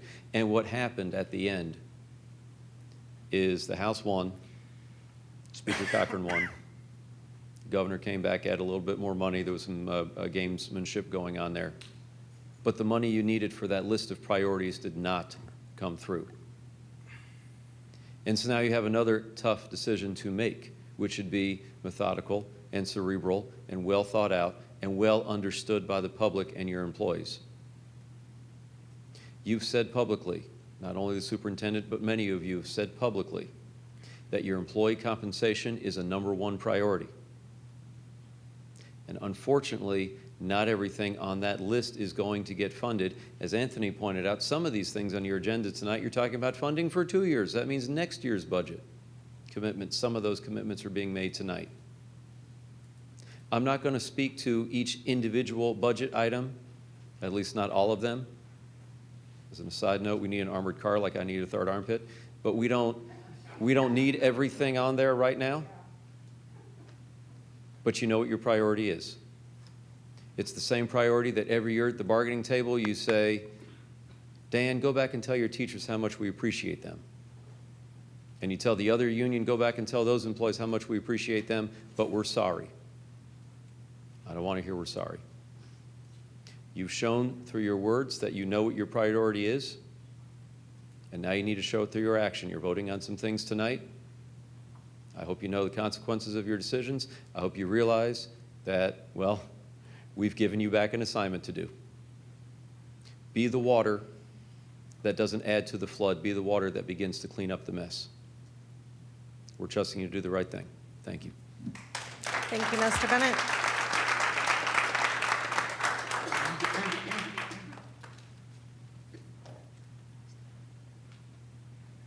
My name's Dennis Robbins. I'm a 22-year veteran teacher. My first 18 years I spent in the classroom. I did, like a lot of these teachers did, put out my own money. I also taught your lowest 25th percentile. I did summer school. I taught the academic support programs. I also opened up a lawn business for my first 15 years of teaching. I got up to 23 yards a week, plus my classroom teaching. About 5 years ago, instead of being at school for my first pre-planning day, I had to, and I'm a Gulf War combat vet, and my wife was active duty as well. But 5 years ago, I spent my first pre-planning day in federal court in Orlando, filing for bankruptcy to save my house.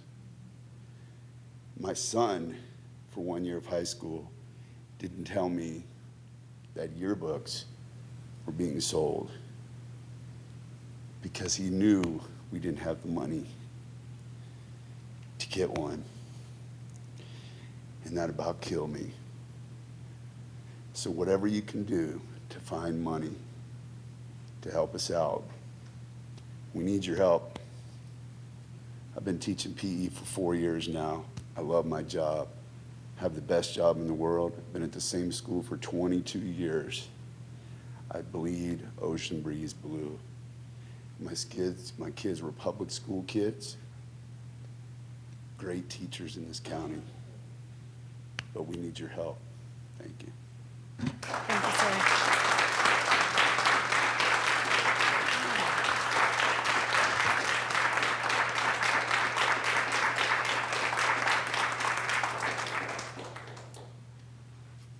I come from the other end of the spectrum. This is my 4th year teaching. My name is Jeffrey Bagnato. I teach at Heritage High School.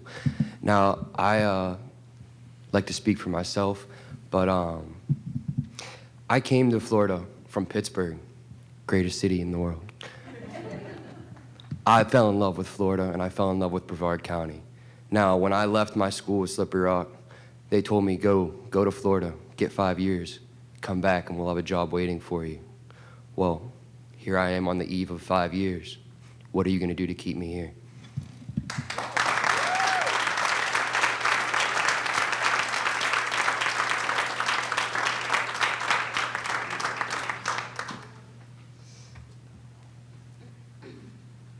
Dr. Blackburn, board, my name is Deborah. I've been teaching in Brevard County for 25 years. I have 2 children that have graduated from Brevard County Schools, public school.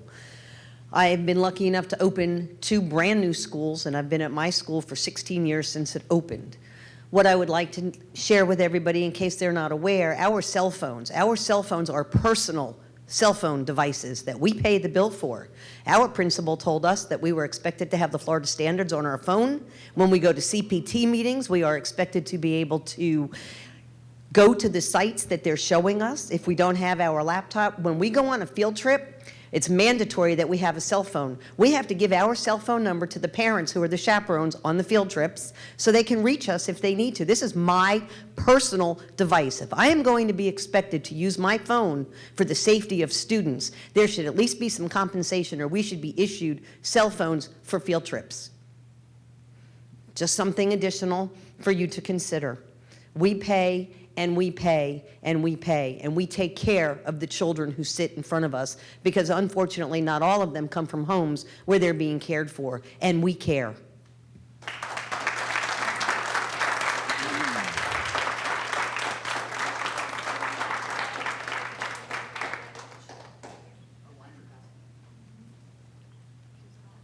Hi, Dr. Blackburn and the board. My name is Signe Post. Ooh, sorry. And I'm one of the few computer science teachers in the district here. And I was just listening to everything, and I was just thinking about, you know, the greatest leaders actually really try to build their team. And I just started thinking about, like, Peyton Manning and Tom Brady, where they took a cut and pay from themselves just so that they could hire professional players around them so that they could have the best winning team. And I guess when I heard that some of you guys are making like 5% raises and you're offering us 1%, I'm like, you know, what kind of leadership is that? And maybe you want to try to like think about that and really try to build that super team around you, because we could be a super team. Thank you.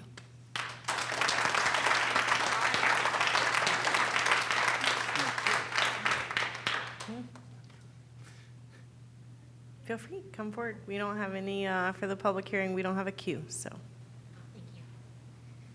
I'm sorry, I wasn't planning on speaking, but I am an my husband is military.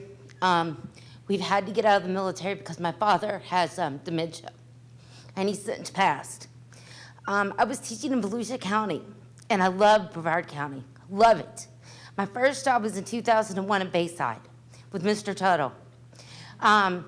I knew that I wanted my son and my daughter to get the best education where I can get, and I know that they get it from these people. Since then, my mom's had to move on with us. We have to pay all of her bills. And we went from making $140,000 a year because my husband was an officer in the Army. We have now declared bankruptcy. I tell my son he can't go places. I can't buy the shoes that his friends buy. Do you know how embarrassing that is? Thank you.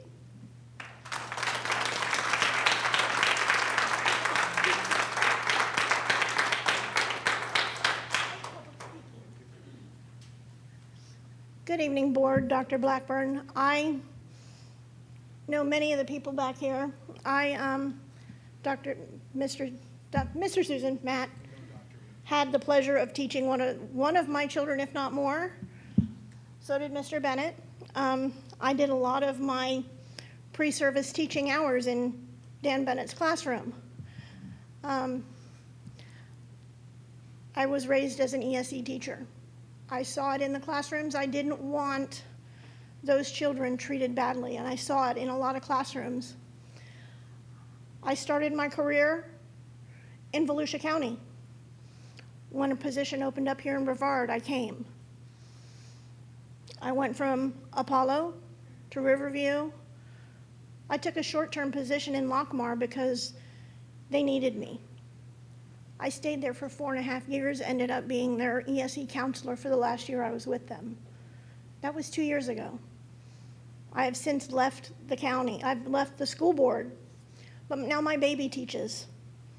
My baby teaches at Endeavor, and she loves what she does. And to see a 1% raise for them, I know personally, my husband hated it. I spent over half of my paychecks to make sure my special needs kids got what they needed. My daughter does the same thing to this day, and it's only her first year teaching. She spends a lot of her own money. She's like, Mom, how did you do it? I'm like, I did it because I had to, because what I do helps them, and anything I can do to help them makes everybody around them better, and it makes their lives better. That's what teachers do. They have that passion, and you're not going to take it away from them, but if you don't treat your teachers here with respect, they're going to end up like me. They're going to leave. They're going to go somewhere else. I left because I had an unruly child, but every one of my children have graduated from Brevard County schools, except my 11-year-old, and he is doing amazing. And I won't pull him from a Brevard County school because he's great. He's phenomenal. He gets all A's. But just think about your teachers. They're one of your biggest commodities. Without your teachers, you don't have a school board. You don't have schools. Thank you. Thank you.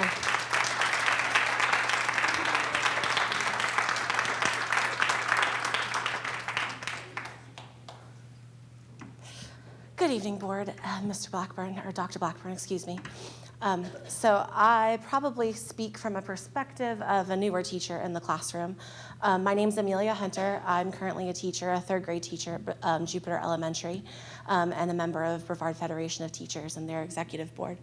And I was born and raised in Florida. This is my hometown. I went to Turner Elementary when I was an elementary school student, went on to Southwest when Dr. Sullivan was still a dean there. She gave me my very first referral. I graduated from Bayside High School in 2006 when Mr. Tuttle was there as one of the best principals ever, and went on to UCF. Currently hold a master's degree in education. I am married with a husband, and he works just like I do. And over the last 5 years that we have actually had to provide for ourselves, my cost at my apartment complex has increased by over about $600. We started off there, and we paid about $600 in rent. My rent today is $1,200 for a 2-bedroom townhouse. My current pay, although I will say is higher than some of the veteran teachers in the room, my current pay, if my husband were to pass away tomorrow, God forbid he do, I would be in the same boat as the men and women who have the need to declare bankruptcy. I, among all the many teachers in here, pay for things for my students that their parents cannot provide or won't provide. Paper, pencils, food. Today I had a young man come into my classroom without shoes. Shoes, without them. He walked in barefoot. And this year was probably the first one that I finally bought into the saying, there are babies, because they literally are. Their parents don't care for them. They're having emotional breakdowns. And here I am on the opposite side of a hurricane that just came, didn't have enough money in my bank account, even with the pay, to evacuate with other people. Didn't. I looked at my mom and I said, Mom, do you have enough money? Can we leave? And she said, well, thankfully my mom works for Harrison as an engineer and she makes more money than I do. Mind you, she never graduated college. It's sad when I, with a master's degree, can't even evacuate the county where there's a hurricane supposed to come. So I urge you to please consider the priorities as us, your teachers, your employees, and not spend it and waste it on things like professional development. I'm a master's degree holder. Please, I beg you to think of us first. Thank you.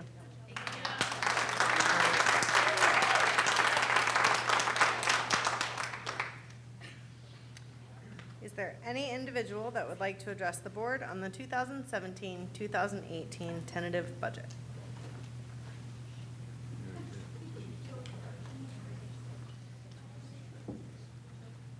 I wanted to add something when I sat down. I realized I had forgotten. With the use of our cell phones in our classrooms, we have students whose parents have long-distance phone numbers, and those are the students that have phone numbers, and they can't call out from the front office. So if I have a child that needs to call home, or I need to speak to a parent with a long-distance phone number, I use my cell phone so I can reach that parent.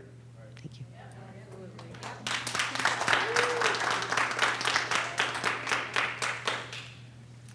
Is there any individual that would like to address the board on the 2017-2018 tentative budget? Okay, then the public comment portion of this hearing is now closed. That will bring us to the recommendations for the adoption of the proposed millage and proposed tentative budget. Dr. Blackburn. Florida Statute 200.065 requires each taxing authority levying millage to publicly state the name of the taxing authority, the rollback rates, the percentage of change from the rollback rates, and the millage rate to be levied prior to the adoption of the millage levy resolution. In compliance with those requirements, the following needs to be stated. The taxing authority is the School Board of Brevard County, Florida. The 2017-2018 rollback rates are required local effort 4.3552, local discretionary 0.6979, capital outlay 1.3995, total rollback rate 6.4526. The total millage rate to be levied exceeds the total rollback rate by 1.79%. The proposed 2017-2018 millage rates are required local effort 4.320, local discretionary 0.748, capital outlay 1.500, total millage rate 6.568. There are a total of 10 separate motions. I will read each of the recommendations into the record and request board action. A, adopt the resolution setting the required local effort, local discretionary, and capital outlay millage of 6.568 mils for 2017-2018. The written resolution is incorporated into this motion by reference. What are the wishes of the board? Move to approve. Second. Moved by Mr. Craig, seconded by Mr. Susan. Any discussion? Please vote.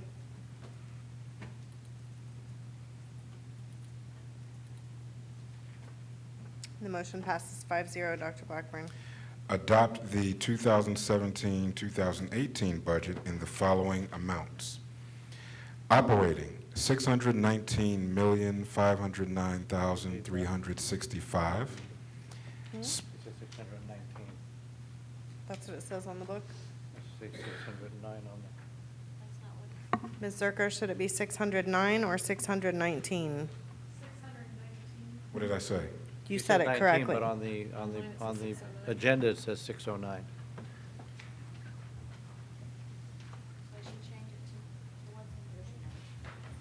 Oh, we need to verify which one is accurate.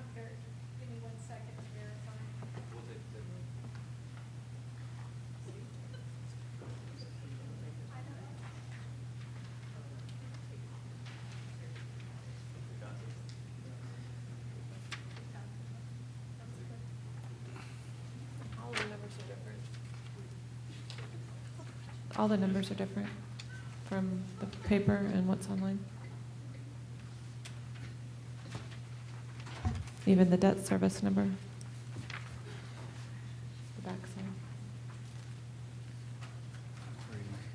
Those are the same numbers that I have on the script.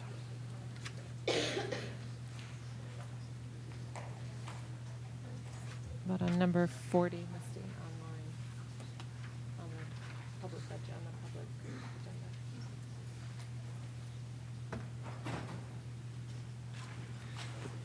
Yeah, I think it's this one because this is the actual agenda of the hearing. Do we want to recess? Let her figure that out. Why don't we take,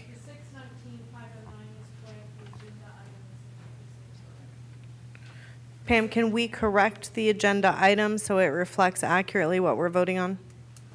Would a 10-minute recess give you enough time to resolve that issue? Okay, so we'll take about a 10-minute recess for Ms. Escobar and Ms. Zerker and staff to straighten out the agenda item. Double check all the numbers, please.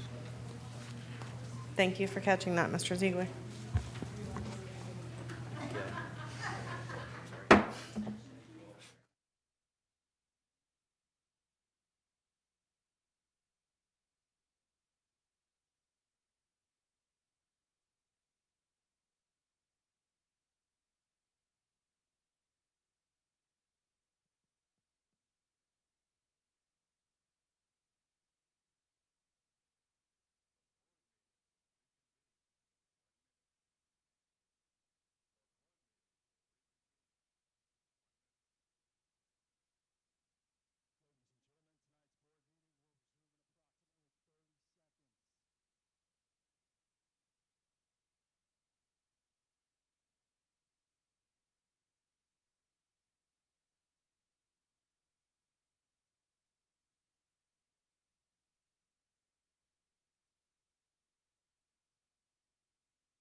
And our public hearing is back in session. Ms. Zerker, I believe you have information for us. Yes, ma'am. The budget numbers listed in the script and in the handouts are correct. The agenda item was incorrect and has been corrected to reflect the proper amounts.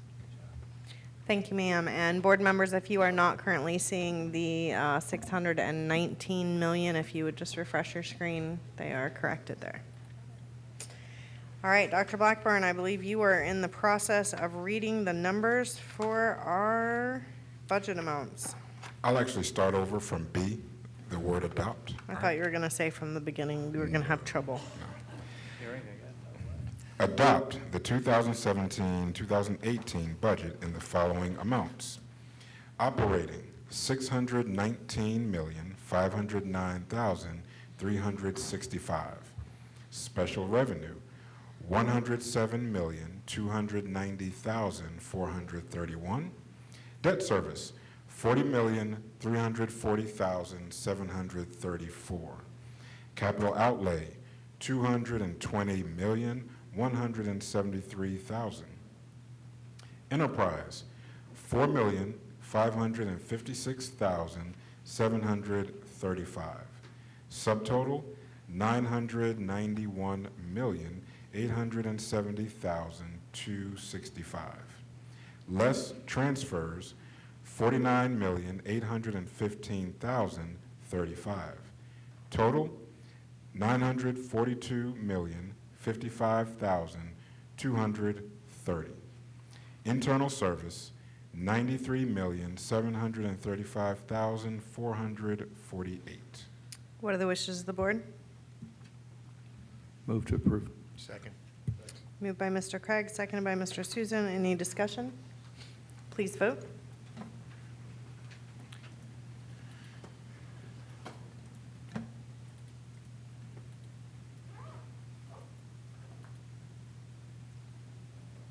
And the motion passes 5-0. Authorize the superintendent to adjust the adopted millage levy and budget due to changes in the certified tax roll. What are the wishes of the board? Move to approve. Second. Moved by Mr. Susan, seconded by Mr. Craig. Any discussion? No, ma'am. Please vote.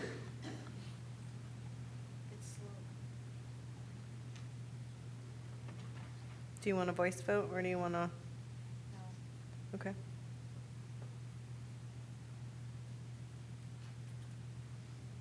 There it is.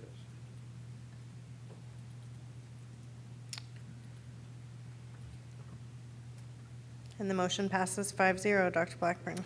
Authorize the superintendent to forward the adopted millage levy resolution to the Brevard County Property Appraiser and Tax Collector no later than 30 days following the adjournment of the Value Adjustment Board. What are the wishes of the board? Move to approve. Second. Moved by Mr. Susan, seconded by Ms. Deskovich. Any discussion? Please. It's not responding, so we will need a voice vote. All in favor? Aye. Aye. All opposed?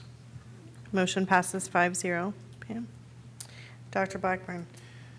Authorize the superintendent to forward the following to the designated state agencies: the adopted budget, millage levy resolution, certified tax roll, rollback rates, proposed millage, and certified copies of the advertisements for the proposed budget and millage rate to the State Department of Education.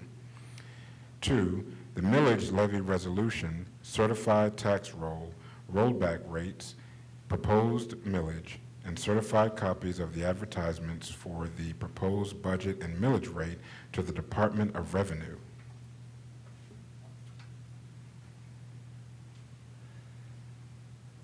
What are the wishes of the board? Move to approve. Second. Moved by Mr. Susan, seconded by Mr. Craig. Any discussion? No, ma'am. Hey, popped up. Please vote.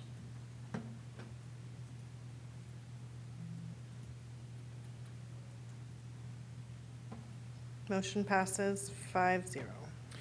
Approve placing $1,648,216 in committed fund balance to pay the cost of instructional coaches for fiscal year 2018-19 and 2019-20. What are the wishes of the board? Move to approve. Second. Moved by Mr. Susan, seconded by Mr. Craig. Any discussion? No, ma'am. Please vote.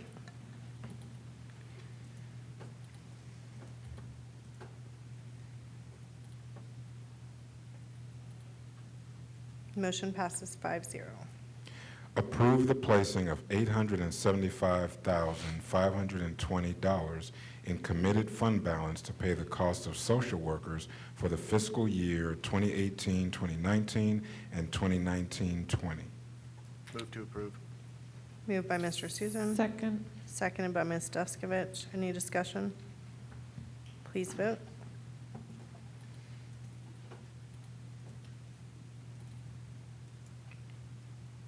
Motion passes 5-0. Approve placing $500,000 in committed fund balance to pay the cost of school security/resource officers for fiscal year 2018-2019 and 2019-2020. What are the wishes of the board? Move to approve. Moved by Mr. Susan, seconded by Ms. Deskovich. Any discussion? No, ma'am. Please vote.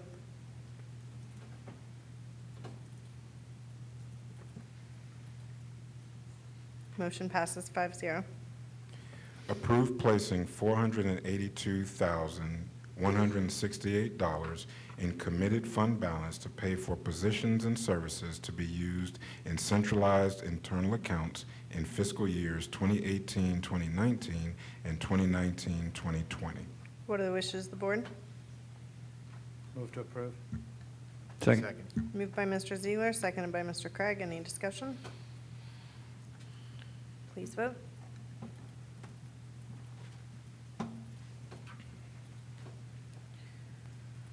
Motion passes 5-0. Approve placing $400,000 in committed fund balance to pay the cost of school athletic assistants for fiscal year 2018-2019 and 2019-2020. What are the wishes of the board? Move to approve. Second. Moved by Mr. Ziegler, seconded by Mr. Susan. Any discussion? Please vote.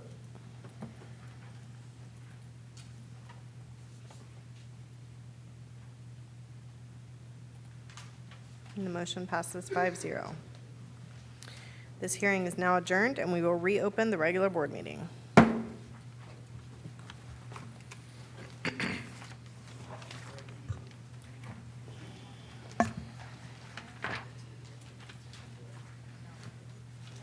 All right, we will continue with the rest of the action agenda. Dr. Blackburn. Next is item G49 on department school initiated agreements. What are the wishes of the board? Move to approve. Moved by Mr. Ziegler, seconded by Ms. Deskovich. Any discussion? Please vote.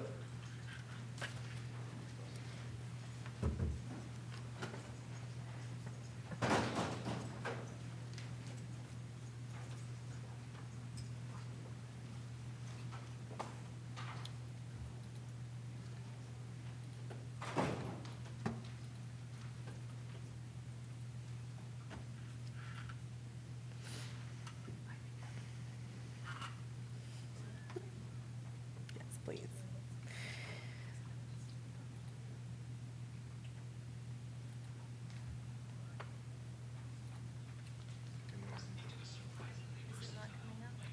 It just came up. Motion passes 5-0. Dr. Blackburn. Item Item G50 is purchasing solicitations. What are the wishes of the board? Move to approve. Second. Moved by Mr. Ziegler, seconded by Mr. Craig. Any discussion? Please vote.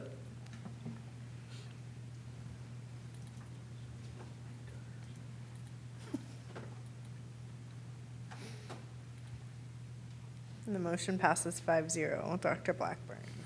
We move on to item G51 on job description, ET Projects and Technology Manager. What are the wishes of the board? Move to approve. Moved by Mr. Susan, seconded by Ms. Deskovich. Any discussion? Question. Mr. I meant to Ziegler. ask earlier, why are these on action and not on consent, since they're not financially based? I thought we reserved things for, you know, the big ticket items and certain things. I would have thought I would have seen it under consent. I'm guessing with our new agenda process where we have those items more specifically defined, I think that's probably why they got put on for information, or at this portion, I'm not really sure. Were they on information? I don't think so, so No, that's not why for I was information. I surprised. meant that's why they're here. I mean, that for doesn't really action. matter, it's a curiosity question. I had the same question, because this is just a job title change. There's no change in responsibilities or anything else. Yeah, it's a, compared to some of the things that consent, it's a. We can it's a- certainly put them on consent in the Yeah, future. I think that would just, anyways, move to approve. Or was it? It was moved. Sorry. Yes, We're so I discussing. will call for vote. Call for a vote.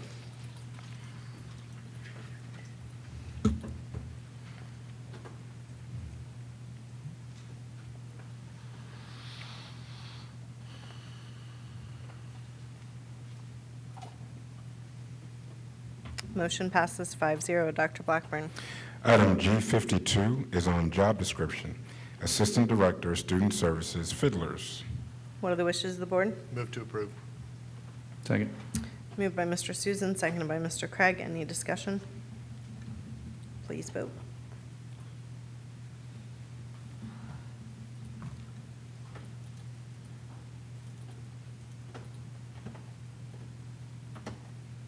Motion passes 5-0. Dr. Blackburn. Item G53 is on job description, Principal Virtual Programs. What are the wishes of the board? Move to approve. Moved by Mr. Susan, seconded by Ms. Deskovich. Any discussion? Please vote. I think staff just did this to keep us on our toes this evening.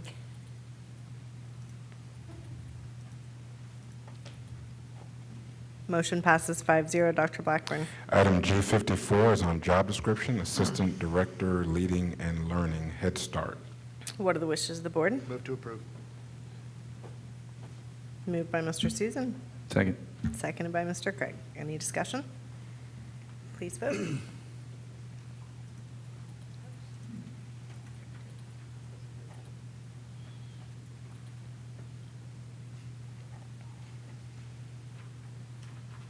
Motion passes 5-0.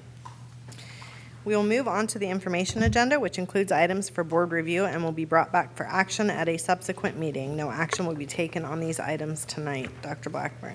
There are 4 items under the information category. Does any board member wish to discuss any item? Going once, going twice. Dr. Blackburn, it appears we have a staff report this evening. Why, Mrs. Belford, it does. Our General Counsel, Mrs. Amy Enval, would like to present something to the board. Mrs. Enval. Thank you. Section 286.011, subsection 8 of the Florida statutes provides that any board and the executive officer of the entity may meet in private with the entity's attorney to discuss pending litigation to which the entity is presently a party before a court order under certain conditions. The first condition is that the entity's attorney shall advise the entity at a public meeting that she desires the advice concerning the litigation. The subject matter of the meeting shall be confined to settlement negotiations or strategy sessions related to litigation expenditures and will be recorded by a certified court reporter. With respect to case number 2017-CA-040993, Brevard Public Schools versus North Harris Computer Corporation and Harris Local Government Solutions, Inc., please consider this my request for advice concerning the litigation during an executive session scheduled for October 10th, 2017, and another one scheduled for October 24th, 2017. In attendance would be school board members, Dr. Blackburn, myself, and our outside attorneys. And then we're going to also then provide the public notice that will be compliant with Section 286.011 Florida statutes. Thank you, Ms. Enval. Do you need a vote on moving forward on that, or advising you I just need your- advise that you need Yes. us? Okay. Yes, putting it on the record. We will be there. Thank you. All right, we are now at the board member reports and discussion point section. In addition to discussion points, I request that board members please include any information requests to be placed on board assigned tasks during this time as well. Does anyone have any board member report? Okay. I do have a report to present this evening. A couple of months ago, we received a complaint from a staff member regarding a sexual harassment complaint against one of our board members. At the time that the complaint came forward, Dr. Blackburn and I decided that we needed to ensure that we had an unbiased investigation into the situation. So we reached out to an unbiased third party and requested that an investigation take place. We have recently received the results of that investigation. The investigation conclusion stated, based on our investigation and the legal standard, we conclude that there is insufficient evidence to find Mr. Ziegler acted in a sexually harassing manner towards Ms. A or acted in derogation of any district policy or state or federal law. In addition to taking that conclusion, there was also a recommendation made by the investigative team that we should beef up our sexual harassment training for the board. So going forward, we will be having a retreat where all board members will have discussion training regarding sexual harassment, how to respond, even if we have, for example, students come to us and share that something's happened, to ensure that we are all up to speed. We certainly, through this process, realize that we have a gap there in our training as well, so we'll be addressing that. In addition to that, we will be strengthening our policies and administrative procedures around sexual harassment to ensure that we are setting a high threshold for obviously all employees, but also for the board as well. So wanting to make sure that we are providing that information to you all in the spirit of transparency and ownership. And unless anyone else has a board report, Mr. Ziegler. Thank you to Dr. Blackburn and Ms. Belford for making sure that that procedure was properly followed. Although I'm happy with the outcome, I'm very disappointed that I would possibly ever do something that would make anybody feel uncomfortable. And in the light of the fact that I feel I'm a champion of making sure that everybody has a comfortable workplace to be in, I clearly have to take ownership that I may have said something to somebody or done something, and therefore apologize, as I always have in the past. I own anything I've done, and I guess I just have to double check in the future. But thank you again for doing that, and apologize to whoever I might have made feel uncomfortable. Thank you, Mr. Ziegler, for taking ownership and apologizing, and thank you to all of the board members for taking ownership as well. We look forward to moving forward and not having those concerns in the future. Any other board discussion at this time? Dr. Blackburn, do you have any report? Then at this time, I will gleefully call this meeting adjourned.